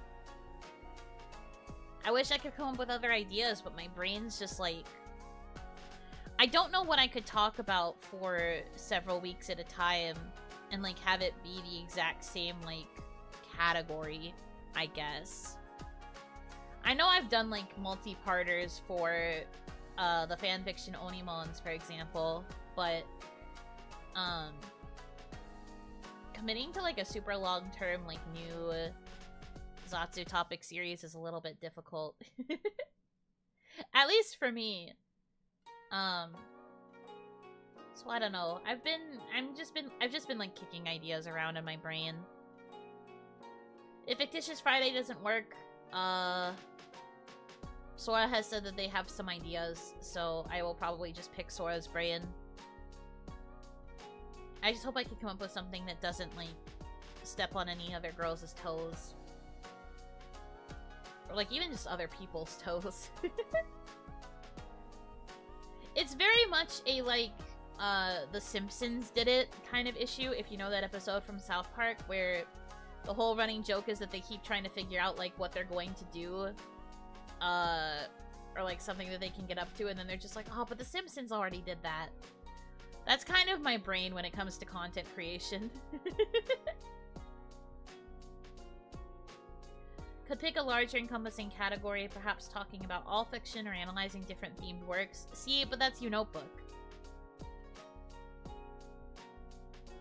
That's what Notebook is.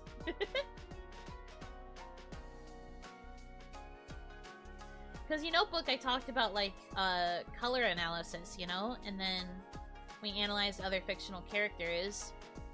And then, like... Notebook is kind of where you go for, like, the analysis. I guess I kind of want Fictitious Friday to be more of, like, a creative writing / like, theory crafting type Zatsu, I guess, is how I would word it. I don't know.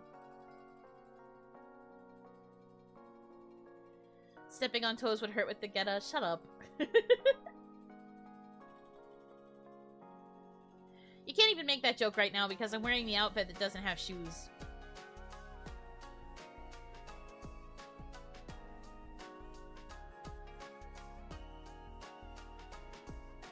I feel like you might be worrying too much about overlap. Overlap is kind of inevitable, and as a viewer, I don't particularly care all that much.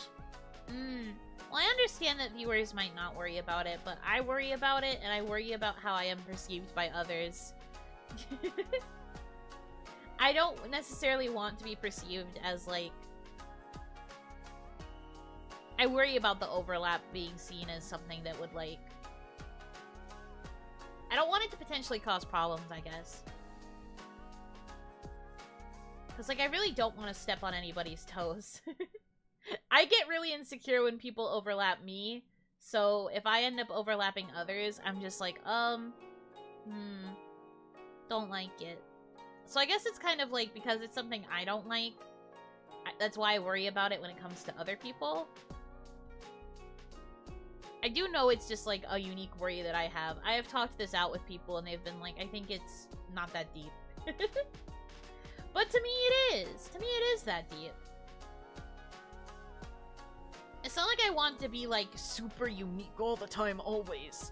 But I don't necessarily want to take topics that people are, like, already talking about, or, like, they already have a thing about. That's kind of the main issue.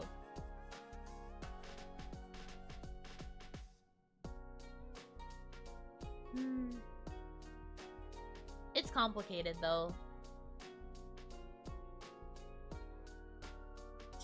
Collab with the Fanfic Friday VTuber. Nerd out for hours. I guess that's technically possible.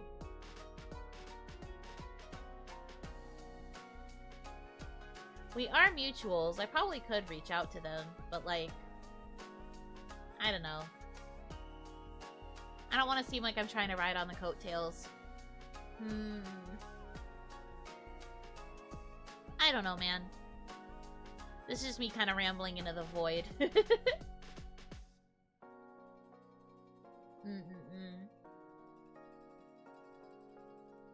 Well, like I said, we'll see how Fictitious Friday goes.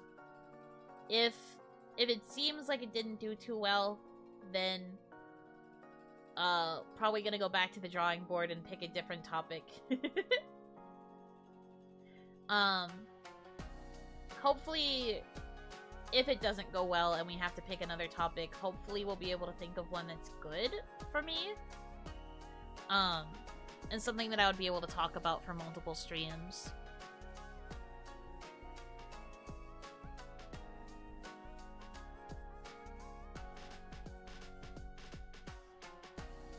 You need to play Dark Souls to prove you are a gamer. Why? I don't have anything to prove.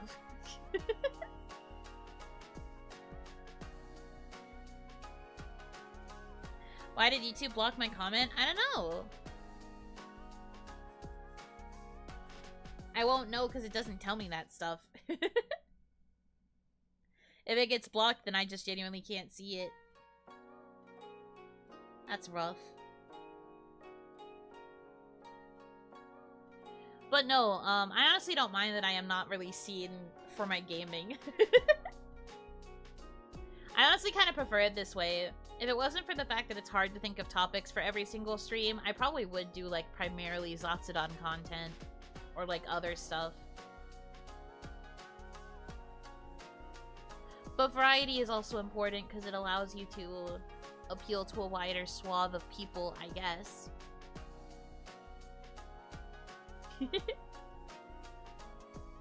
Please stop trying to assign me gamer. I know it's a joke, but, like, stop. It's never going to happen. I'm just not a gamer. I'm not built for it. I like playing video games, but I purposefully play on the baby mode settings because otherwise I would not enjoy the game.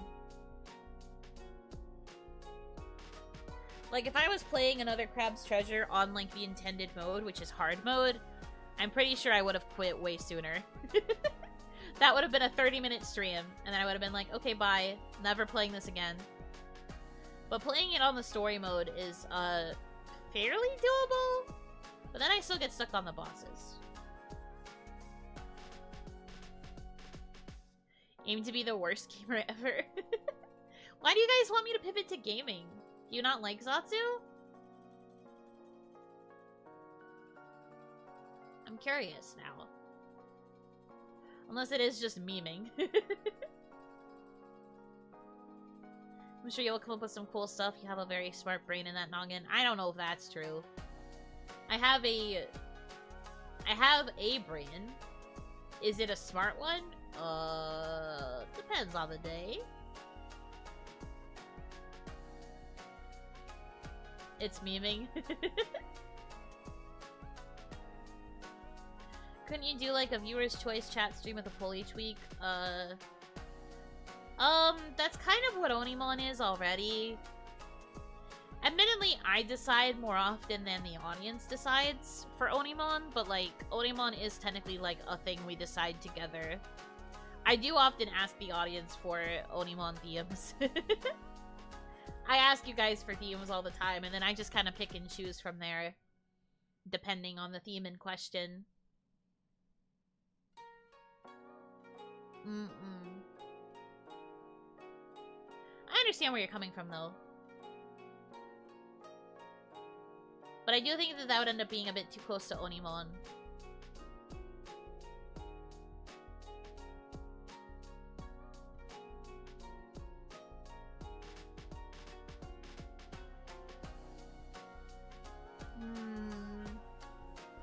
I don't know. It's just been tough to think about.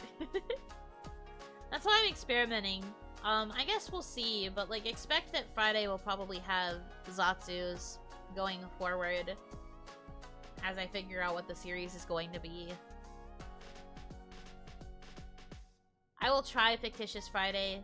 If it doesn't work, I will think of something else.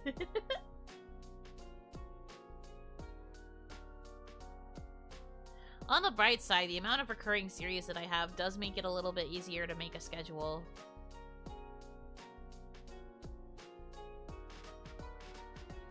Kinda.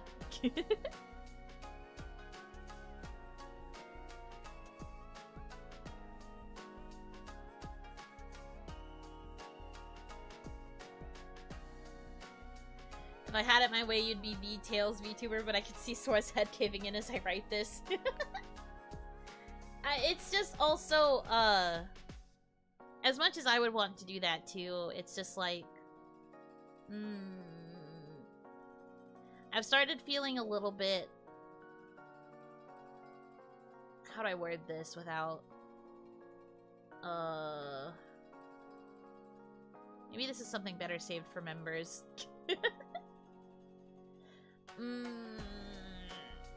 There's a thought that I have about streaming long games that I feel like might I don't want to get bonked, basically. There's a thought that I have based on things that I know that I feel like should probably only be shared in members. So I guess I will avoid that topic for now, but you are right that Sora would probably destroy me. Although, technically, we have had a lot of discussions about how I wish I could do things like play Otome games on stream. And, like, other visual novels and things like that. Sora does technically want that for me. It's just that it's, like... It is mostly just, like, bad for viewer retention and things like that. Too many long-form series lead to people being like, oh, well, I can't tune in because you're already on part, like, 16. When am I gonna have time to watch the other 15 parts? You know? It's like, even with the games that I do currently play, I feel more pressured to choose things that are, like, one-offs or things that don't have a story because, it means that less people would feel, like, left out, I guess.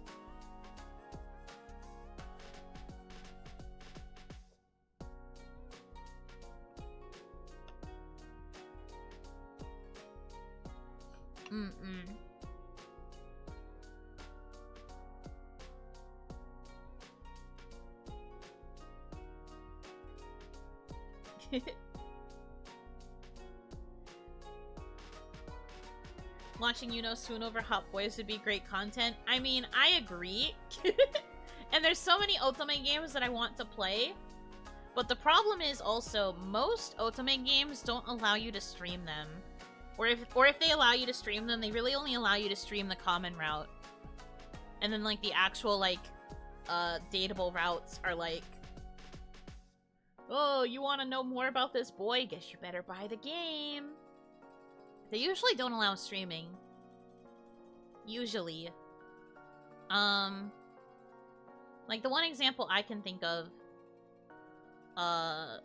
is that I would love to play Buster Fellows if I could, but I think that one has a specific rule about how you can't stream past chapter, 3, which is the end of the common route, I think? Yeah, it's around there. But basically, once you get out of the common route, you can't stream the route proper. Because they don't want you to get spoilers about the boys.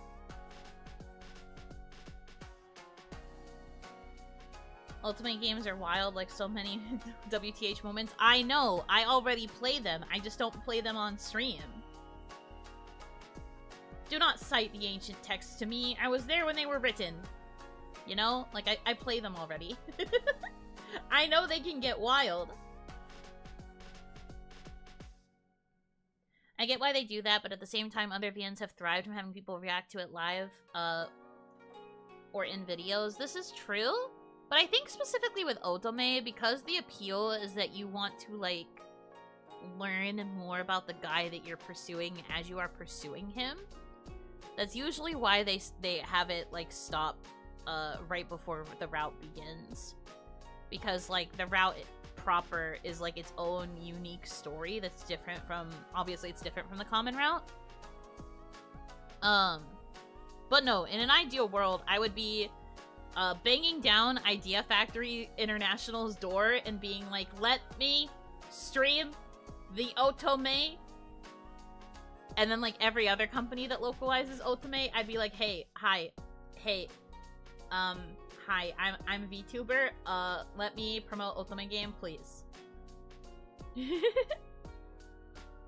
It's projected to a different audience too. Yes, and what would be better for a channel than to diversify the audience? Me, tucking my hair behind my ear. Hi, women. Hello, gamers. Can we, romance some boys together? Teehee. My dream.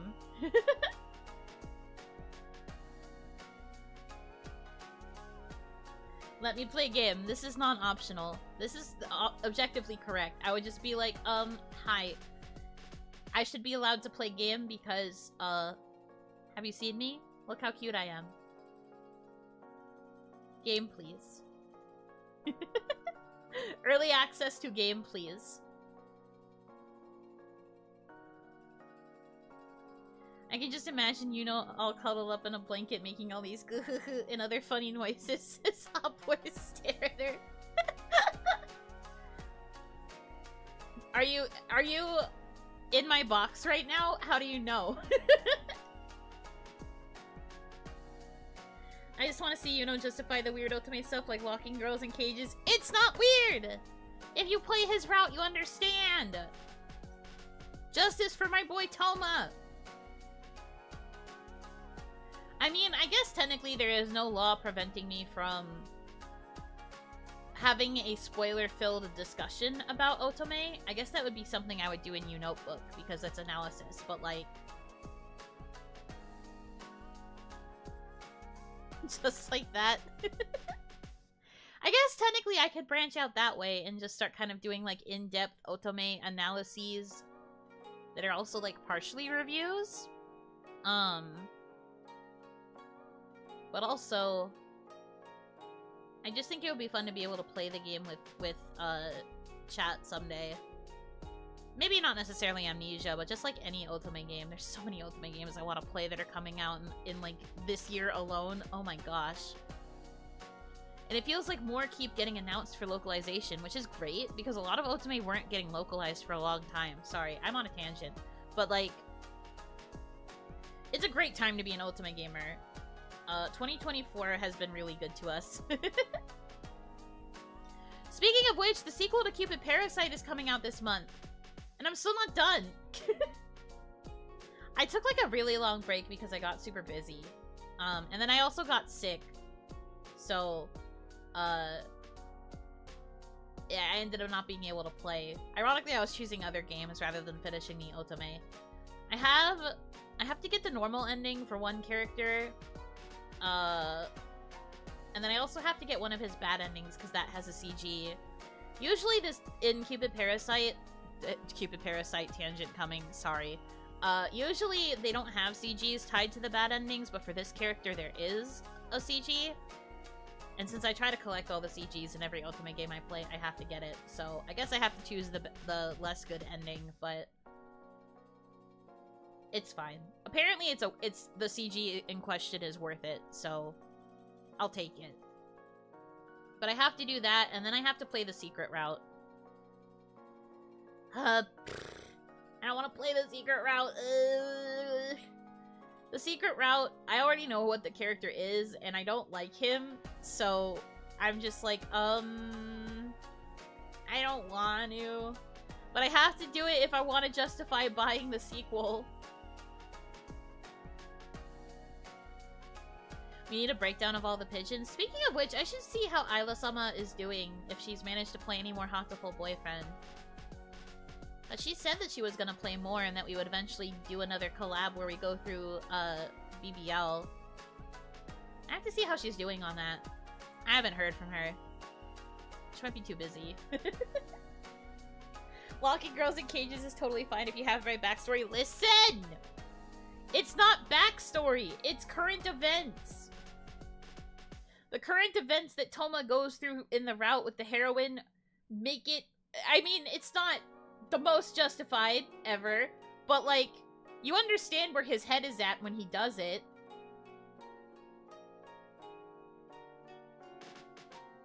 He just reaches a breaking point, okay? He reaches this point because we, as the heroine, keep trying to, like, pull away because we're starting to, like, because we don't remember. The whole point of amnesia is that you forgore, okay? You have big major forgore for everything ever. And admittedly, yes, Toma does take advantage of that, but, like, listen. Listen! He's coming from a good place. It's a lot of misunderstandings, but because of his misunderstanding, he's coming from a good place. With the intentions of protecting the heroine. I keep wanting to call the heroine by the name that I named her. But, like, he's coming from a good place with this. Doing it for her own good. I mean, yes, but also, like, he kind of knows that he's bad, is the thing. He literally has an internal monologue about, like, how he kind of knows what he's doing is going to make her hate him. Among other such things. Like, he knows. He has the awareness that what's going on is not good. Even when it comes to actually putting her in the cage, he's thinking the entire time that this is going to make her hate him. And that there's, like, no way that he could ever come back from this. But he feels like he doesn't have a choice. Because of the things that are going on. It's just too... I'm on fire! What did you name her? I named her Arise.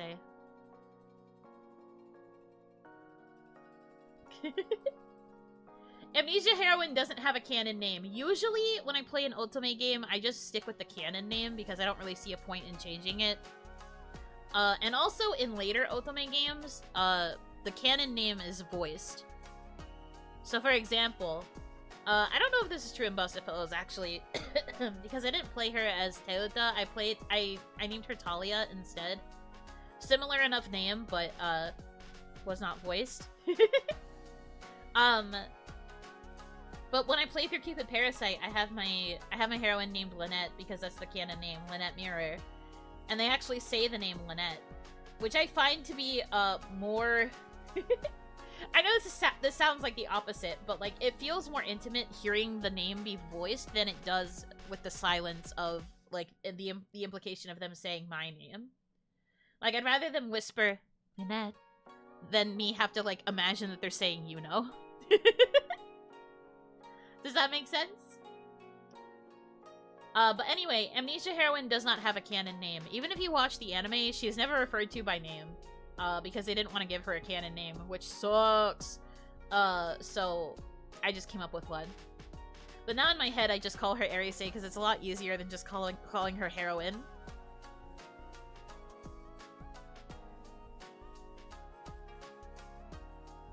Can you play Udapri? Is that even an Otome game? Udapri does have Otome games, yes. But a lot of them... I think basically none of them are in English. I think. Wait, wasn't there a thing a while ago about how they were gonna... No, it was just gonna be a Switch re-release. It never got an English adaptation. But Udapri was an Otome series, actually, yes. But it only focused on Starish and Quartet Night. There were plans for an Otome game to be released for Heavens, but they never got around to it. But now they're working on that new app that's going to have Heavens, so I guess that's their compromise. The 7-member Heavens, by the way, which makes no freaking sense. Heavens was so much better as a trio. Why did they have to make it a group of 7? It's so dumb. It feels weird in RPGs when they just say you or them instead of your name. Right! Which is why I like it when they say the heroine's name. So I don't mind putting myself into the role of, like, Lynette Mirror, for example. You can call me Lynette all you want, baby boy, as long as I get to hear you say it.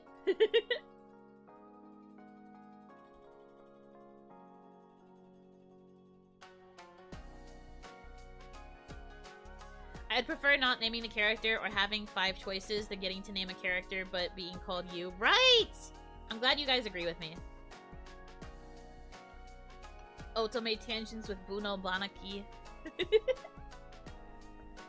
We need to see Yuno swoon over Sho. I'm actually over Sho. I liked him when I was younger. But like, now he's just my son.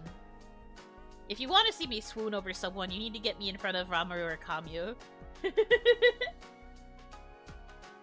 You need to get me in front of Quartet Night, which means I need to play Utano Prince Sama All-Star. This is what we need. This is why you need to stream these games. Would you guys... Maybe the answer is to just focus on Otome. At first, when I was thinking about ideas for the weekly Zatsu, I was like, can I make a weekly Zatsu series out of talking about Otome games? But I wasn't sure if that would necessarily work. Because technically I should be choosing things that you guys would actually watch.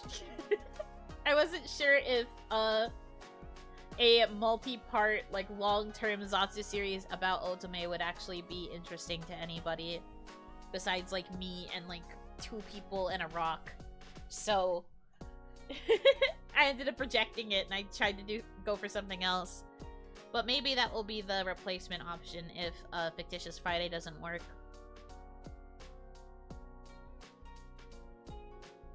Game protagonists have names? Some Otome heroines do.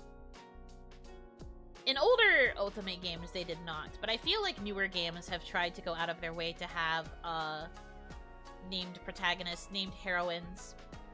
And then they go out of their way to have the seiyuu record the name of the heroine. If you choose to keep the canon name. If you change her name, those lines are not voiced, and it switches to just being, like, you or Kimi. But then they have the whole set that's, like, if you stick with the canon name, they'll use her name.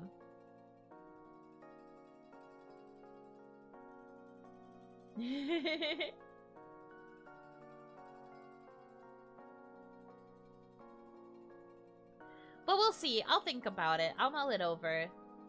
I do want to talk about Otome more, though. I don't have enough people to talk about Otome with, is the thing. I have, like, one friend that I confide all of my Otome stuff to. I've been meaning to talk to Nami about Otome more, too, though, but... The thing with Nami is that she has started games that I like, but she has not finished them, so I am just, like, gnawing at my desk, like, Nami, please. Nami, I want to talk to you about the thing.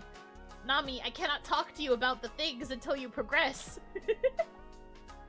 But I also know that Nami is a busy individual. We have a busy healer, you know? So I don't want to be annoying.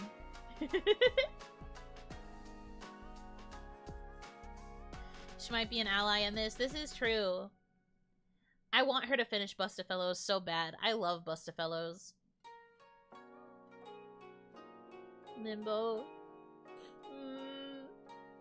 The other day, actually, the creator of Bustafellows, because Bustafellows Season 2 is out in Japan already. It's been out for a few months. Sorry, another tangent.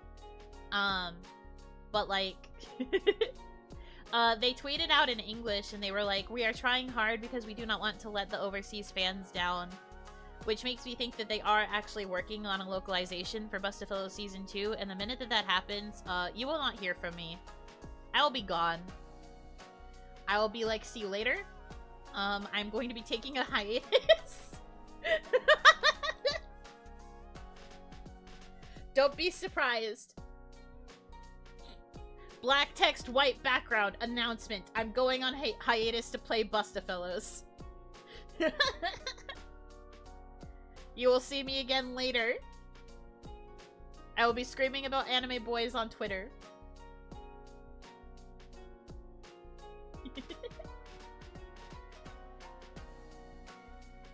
Just realize this. Why are most popular Otome games with toxic guys, while one-amic guys tend to be more trauma-inducing like Planet or rom-com? Popular Otome games do not always have toxic guys. That is a very incorrect assumption. That is not at all correct. I feel like you are saying this because of Otome, specifically like, what is it even called? Diabolic Lovers? Otome games have way more variety, I think, compared to the ones that aim at guys. For guys, it's just... Kya, senpai, why are you walking in on me in the changing room? And that ad nauseum, ad infinitum, forever, forever, forever, forever. But like, most Otome guys are not that toxic. In my opinion, anyway. Like, it doesn't focus on the toxicity. There are some Otome games that focus a little bit more on tragedy as well, if we're going to talk about how Planet is traumatizing. But like, for example, there was a game that just came out like a little while ago. I can't remember the name of it off the top of my head. But there was an Otome game that specifically came out where it made it mandatory that you had to play the bad endings first. You have to play the bad endings before you can get any of the good.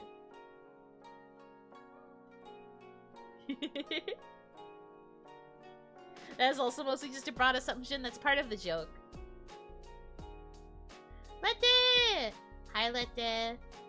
Hello, Bonaparte. I believe that's what you guys are called, right? I'm still trying to learn Ephemera's, fan names. Welcome, Raiders!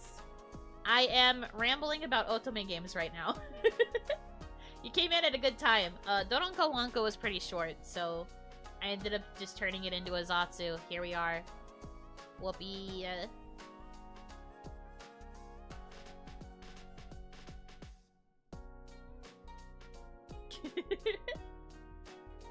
Well, welcome in! Hope you had a good stream. Yippee! What was I talking about? Right. Otome games. So the Otome game that I was talking about is, one where it's mandatory to play the bad endings first. Forced to play bad ends before you can get good ends. So that's an example of like an Otome game that focuses more on the tragedy aspect. There are a few others that I can think of that are more sad than anything else. But there's also a lot of lighthearted ones. Cupid Parasite is an example because it's very much just... It's very silly. When I recommended it to somebody else, I was like, it doesn't take itself seriously, but it still has like heartfelt moments. But it doesn't take itself seriously at all. One of the reasons I'm worried about going down this final route is because I did get minor spoilers about it, and I have heard that it's, like, goofy as hell, so I'm a bit scared to play it. I am someone who can only take a certain threshold of, like, parody-level silliness before I get kind of annoyed, because I do tend to take stories kind of seriously. So I don't necessarily like it when a route gets too goofy. And I hear that that's, like, the entirety of this route.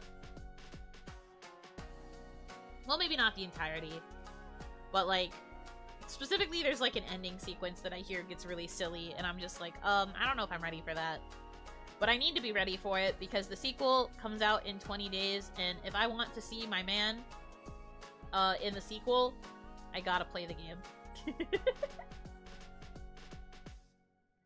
So I gotta do it. I gotta get through this route, even though I'm just like, I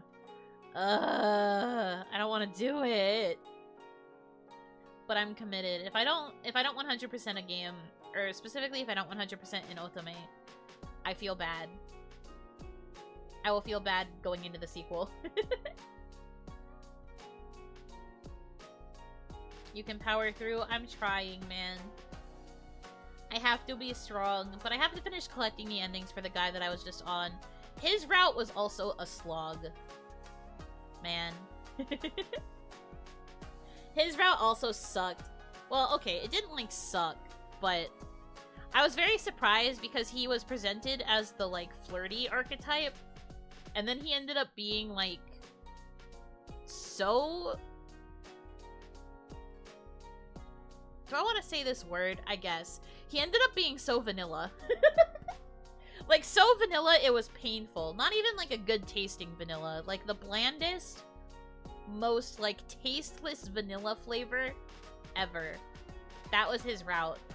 And I was so, like, upset about it. Because the whole, like, game, he's talking up a big game about how, like, how good he is at stuff. But then, like, literally nothing happens in his route, because he pulls the whole, oh, I'm dangerous. If I'm near you, it'd be real bad. It cause bad thing happen. And vanilla ass man.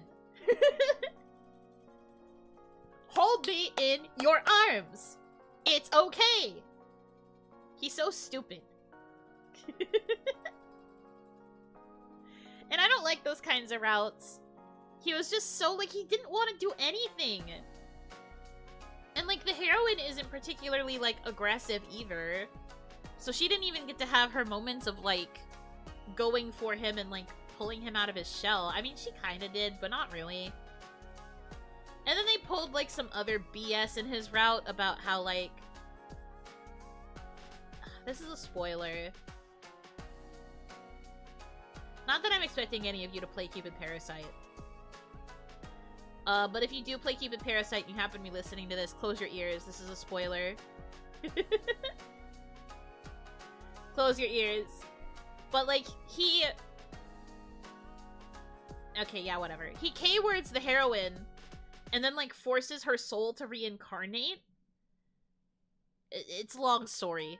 But, like, he forces her soul to reincarnate, right? With the intention of, like, oh, this will, like, protect her. This means that she can live a normal human life. That's what she deserves.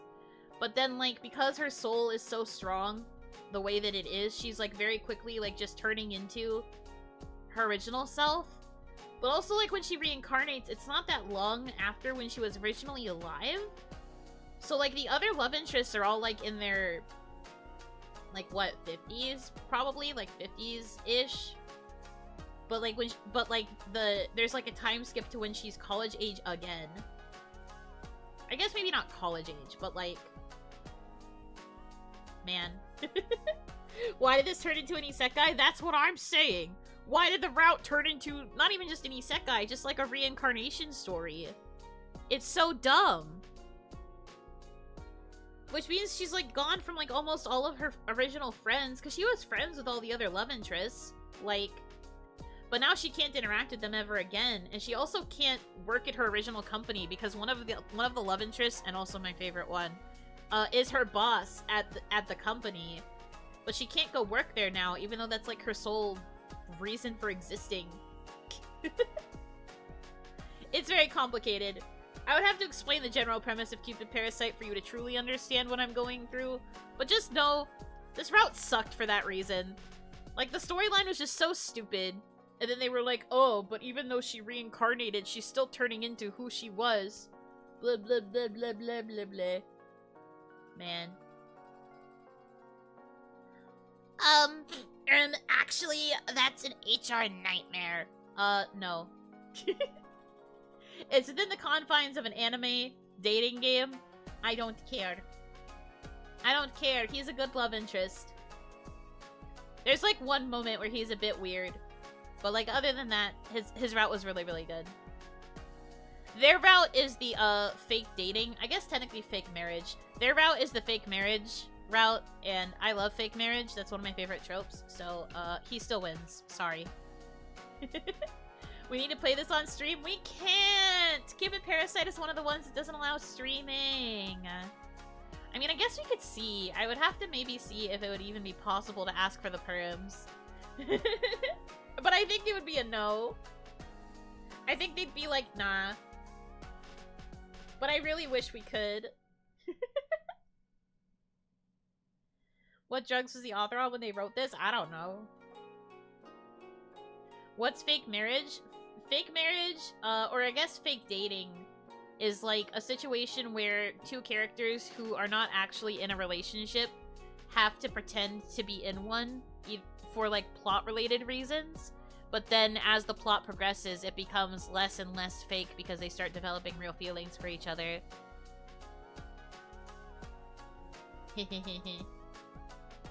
The power of being exposed to situations.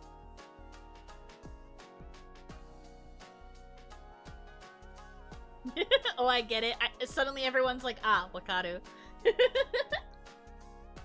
But yeah, his is the fake dating route, and I love it.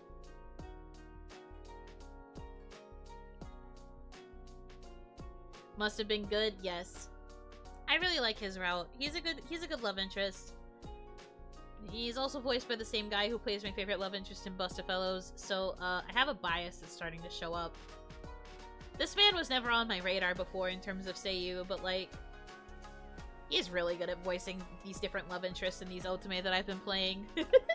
So every time I see his name, I'm just like, you're going to ruin my life, aren't you?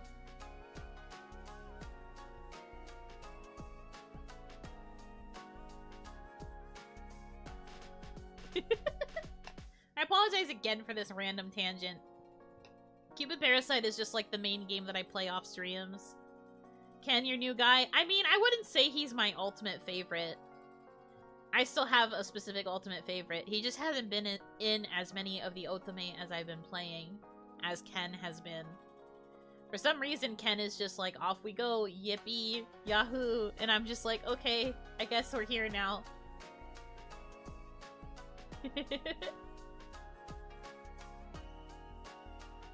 But if my bias was in more Otome, it would be so over for me, actually. So maybe it's good that he's not in as many.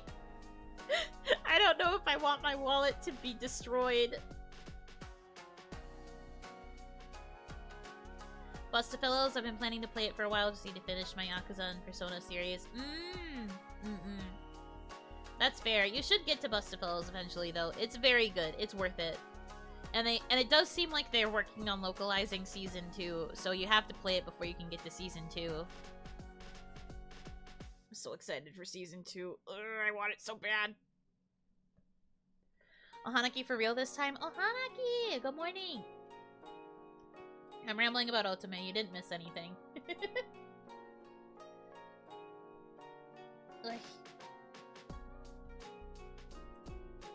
But yeah, there's like... Cupid Parasite's routes are honestly kinda... meh? Ever tried Mystic Messenger? Ever tried Mystic Messenger? Ever tried Mystic Messenger? Do not cite the ancient texts to me. I was there when they were written. I was the one setting my alarms for like 1 or 2 a.m. when I was trying to romance Mr. 707. Because he was always awake at freaking ass o'clock.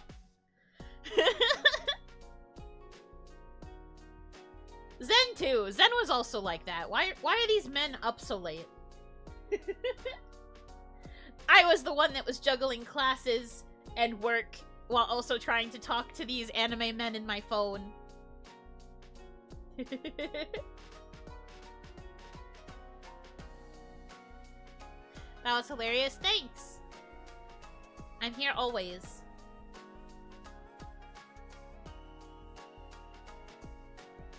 What other Otome games would you recommend for a guy like me who's into Otome / shoujo stuff every once in a blue moon? Well, Bustafellows is really good for its story, almost more so than the romance. I feel like in Bustafellows, the romance is pretty secondary.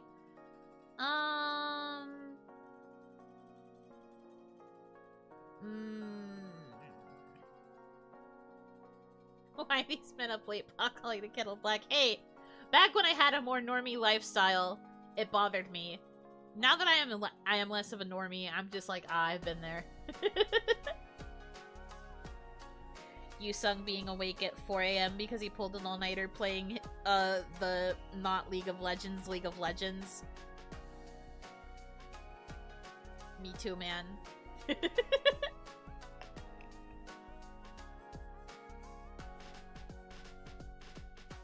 Anyway, yes, I have played Mystic Messenger. 707 was my favorite. Jumin was my other favorite. Basically, I loved the deep story. My ranking is 707, Jumin, and then Zen. And then Jaehee, and then Yusung. I never got around to playing the versions that had V and Unknown as romanceable options. I mean, I still have Mystic Messenger on my phone, so I guess I technically could, but at this point I think I have to pay for those routes, and I don't know if I care enough, honestly. They waited too long, I think, to add those two as routes. Like, by the time they added them, I kind of was, like, less interested in seeing them as routes. Like, at the time of, like, Mystic Messenger's peak, it made sense, but I feel like they got added way too late.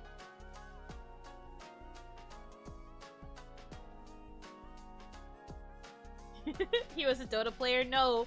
The game was literally called LOL, which is like League of Legends of Legends. Or at least it's what it was initially called. I think they might have changed it to something else when they updated the localization stuff, but I don't like the updated localization. They make Seong talk like a baby. Oh, sorry, spoiler. They make 707 talk like a baby. Which I don't like.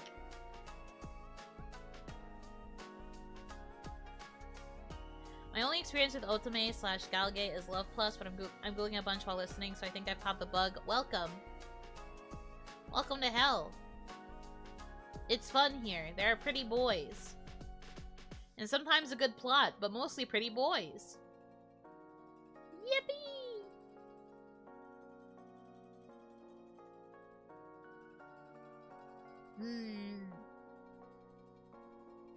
Man, I love Otome.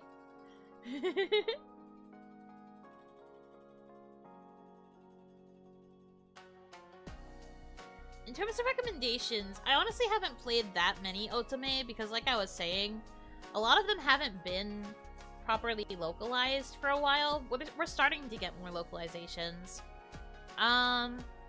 So for me, I have only played all the way through Amnesia and its sequels, Bustafellows 1, and I'm working on finishing Cupid Parasite. So honestly, I haven't played that many Otome yet, because a lot of them were not localized for a long time, and it's just been a while since I could buy one. Of those, I think for someone who only enjoys Otome every once in a blue moon, probably Amnesia would be more up your alley. If you prefer more serious stories, because Amnesia is honestly pretty tragic in all 5 routes, because there is a secret character. In all 5 routes, I find that Amnesia is usually quite sad, but it is also quite, it has its moments of silly. The unique thing about Amnesia, I guess, is that because the heroine, the whole point is that the heroine doesn't have her memories, so you kind of, like, decide which world is, like, her world, so to speak. But instead of seeing things from, like, her perspective, for some reason, like, part of her memory loss makes it so that she doesn't talk actively. Most of the inner thoughts are voiced by, a spirit companion that gets tied to her. Long story. So you get to hear the perspective from like this like young boy spirit character, which I do think is kind of a unique approach. You get like a side character commenting on all of the things that the heroine goes through, which is very much like the internal monologue of the player, I would say. But he kind of serves as like the voice of the heroine. And they end up like really close because of that. I think that the routes there take themselves much more seriously. Cupid Parasite, I was saying earlier, does not take itself seriously. It is honestly a parody in quite a lot of ways. But I think that kind of happens based on the premise. So for quick premises for both, Amnesia focuses on a heroine who, as I said, loses her memory because she gets her soul entwined with a spirit. And because they are tied together, he takes up a lot of space in her brain, which means all her memories are gone. You choose a dimensional door that leads to whatever boy's route. There's 4 main guys and then 1 secret route. I can't talk too much about the boys in question, but the boys do all technically like know each other in every route. 2 of the boys are the heroine's childhood friends, and then the other 2 are either her co-workers at the cafe that she works at. She works at the same cafe in every universe. Or, just like, I don't know how to explain one of their relationships, but anyways. When she goes to these worlds, though, she finds out that she is dating these guys, and then, she's also there, she also, like, re-enters the world during summer vacation, which means she can't go back to school and like learn about herself that way. So her main way of like finding out what kind of person she was before the accident that made her lose her memory is through this guy that is claiming that he is her boyfriend. And that's kind of how a lot of the story goes. He like and like there's actually a thing like a suspicion meter, I think is what it was called. But you have a meter, and you have to try and pretend that you haven't lost your memory for as long as you can. You don't want them to get too suspicious too early, because otherwise that will trigger a bad ending. So Amnesia has, like, an interesting gauge for that reason. It has, like, normal affection levels, too, but you also have to balance the, like, suspicion gauge.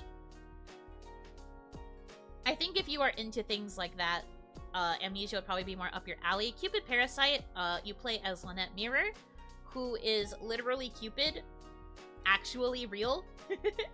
And she's kind of bored with her job, being Cupid, shooting arrows, trying to get people to fall in love. And also, marriages seem to be on a decline, and she's not really sure why. Because, like, she's been trying to make all these matches, but the matches haven't really been working out.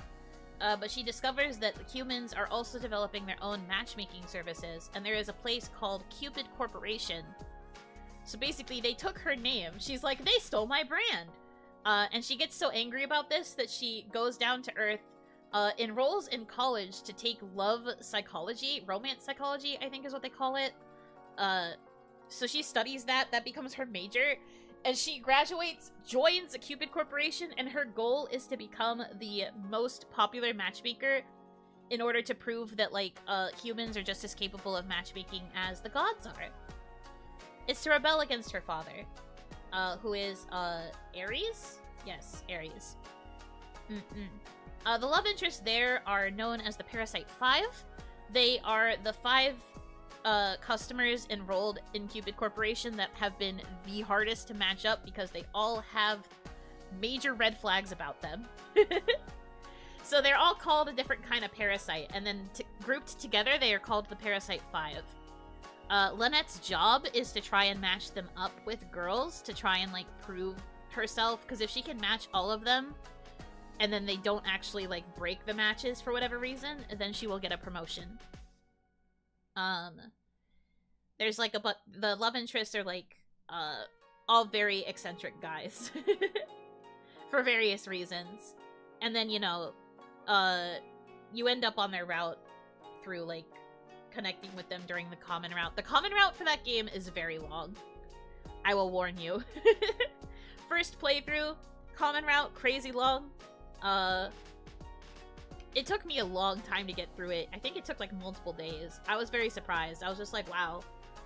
I didn't think this would be this long. Where's my smooching? You know? Like, I didn't even realize that it was gonna be that long. So that's something to keep in mind.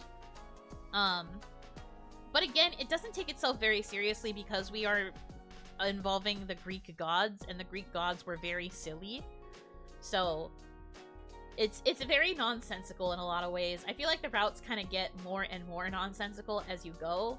I was playing in the recommended route order, and the first two were like fairly normal because they didn't really involve any of the I'm actually Cupid stuff. But the minute the love interests start finding out that she's Cupid, or like already know that she's Cupid, it's kind of weird. It gets kind of goofy.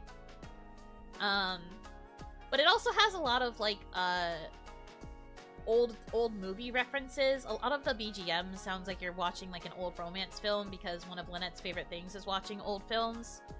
She's a big movie buff. It's very cute. I like the style of it a lot. But it's definitely more lighthearted and more silly than Amnesia. I think if you are interested in a game like Bustafellows, Amnesia would be more up your alley for that reason. But if you want a more lighthearted adventure, Cupid Parasite is probably the best pick.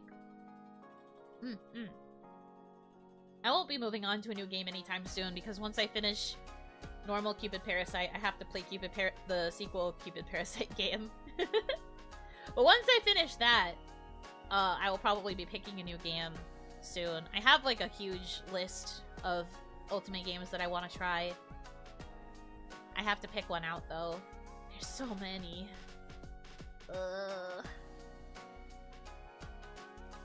So many. Someday though. For now I have to focus on Cupid Parasite for my beloved. Do you remember me? Yeah, of course I do. Welcome.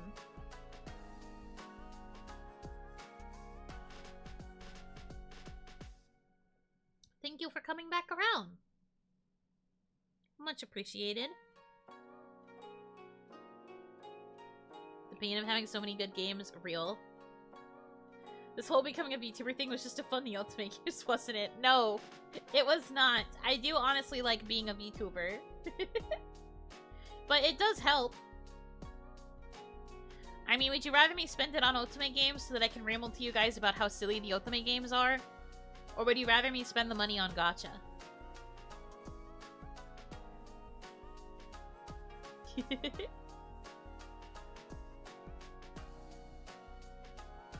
A blessing but hell at the same time. Yep. I feel like that's how it is with most games, though. We gamers can relate in that regard. It's just a different kind of game for me.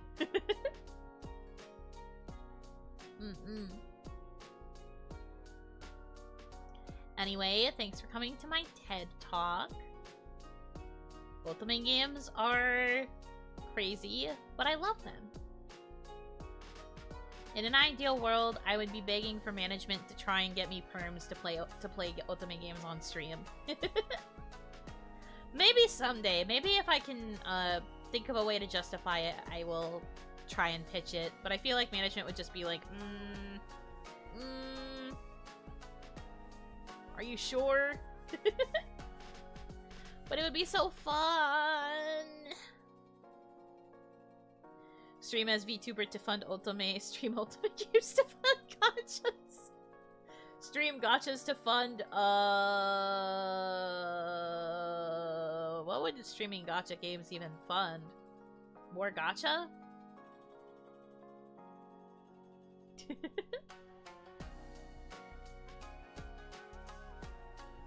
But yeah. I like Otome games very much. Need to play more, though. Thinking of other games, there's like, Code Realize I hear is really good. There's also, oh my gosh, what's it called? It has a weird abbreviation. I'm trying to think, there's like another more serious one Code Realize has a pretty serious story too. But that's more like fantasy, I think. What is it called? Dang it. I'm gonna have to look up a list of Otome games because I can't remember what it was called. List of Otome games. Collar Malice! Right, Collar Malice is also a more serious storyline. I think Collar Malice is a little bit more steampunk.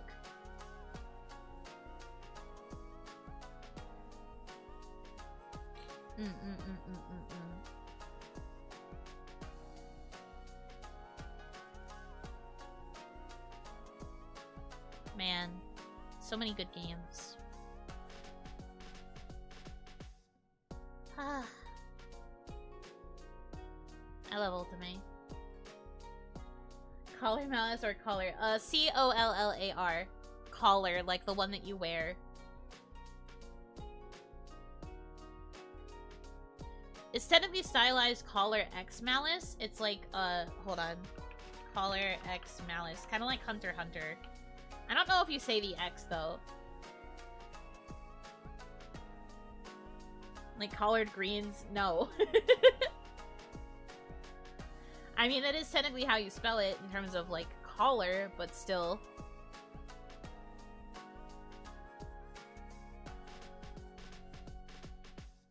I am wearing no collar.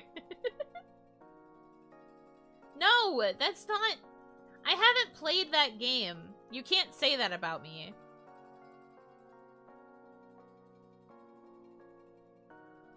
Collar multiplied by malice.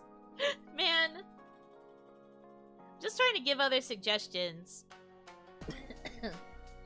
In case that person is still listening.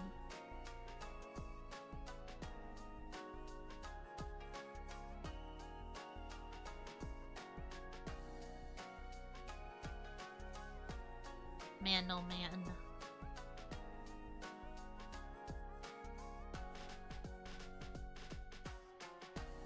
There's so many.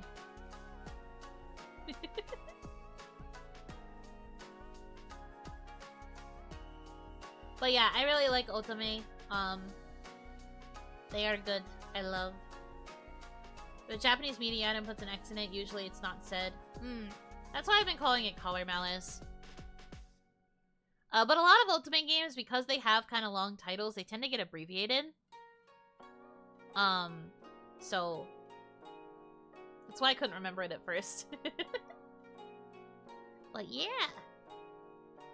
I think I'm going to go ahead and wrap this stream up here, though, because my brain is kind of frying. I didn't get a lot of sleep, like I said earlier, so I am a bit eepy. But Onimama also is probably going to want a proper breakfast soon, because she was kind of getting on my butt earlier. I gotta make sure she gets a proper breakfast. She's gotta be fed. So, I think I'm gonna go take care of her. Reminder, this is kind of my off day of sorts. I know I just streamed, which means it's not an off day, but I'm probably not going to be on Twitter much for the rest of the day. You will not see me. I will be in turn off brain mode. Perhaps doing a honk shoe me, but we will see. For now. So tomorrow we're gonna be playing Symphonia, right? Is tomorrow also a double? I don't remember. No. Friday is the double. Okay. So yeah, tomorrow we're just playing more Symphonia. Very chill, usual time for Symphonia. We're all good there. And then Friday is the Fictitious Friday stream. And then we're also doing our members only on that day. So remember, members only is on Friday night, not Saturday night.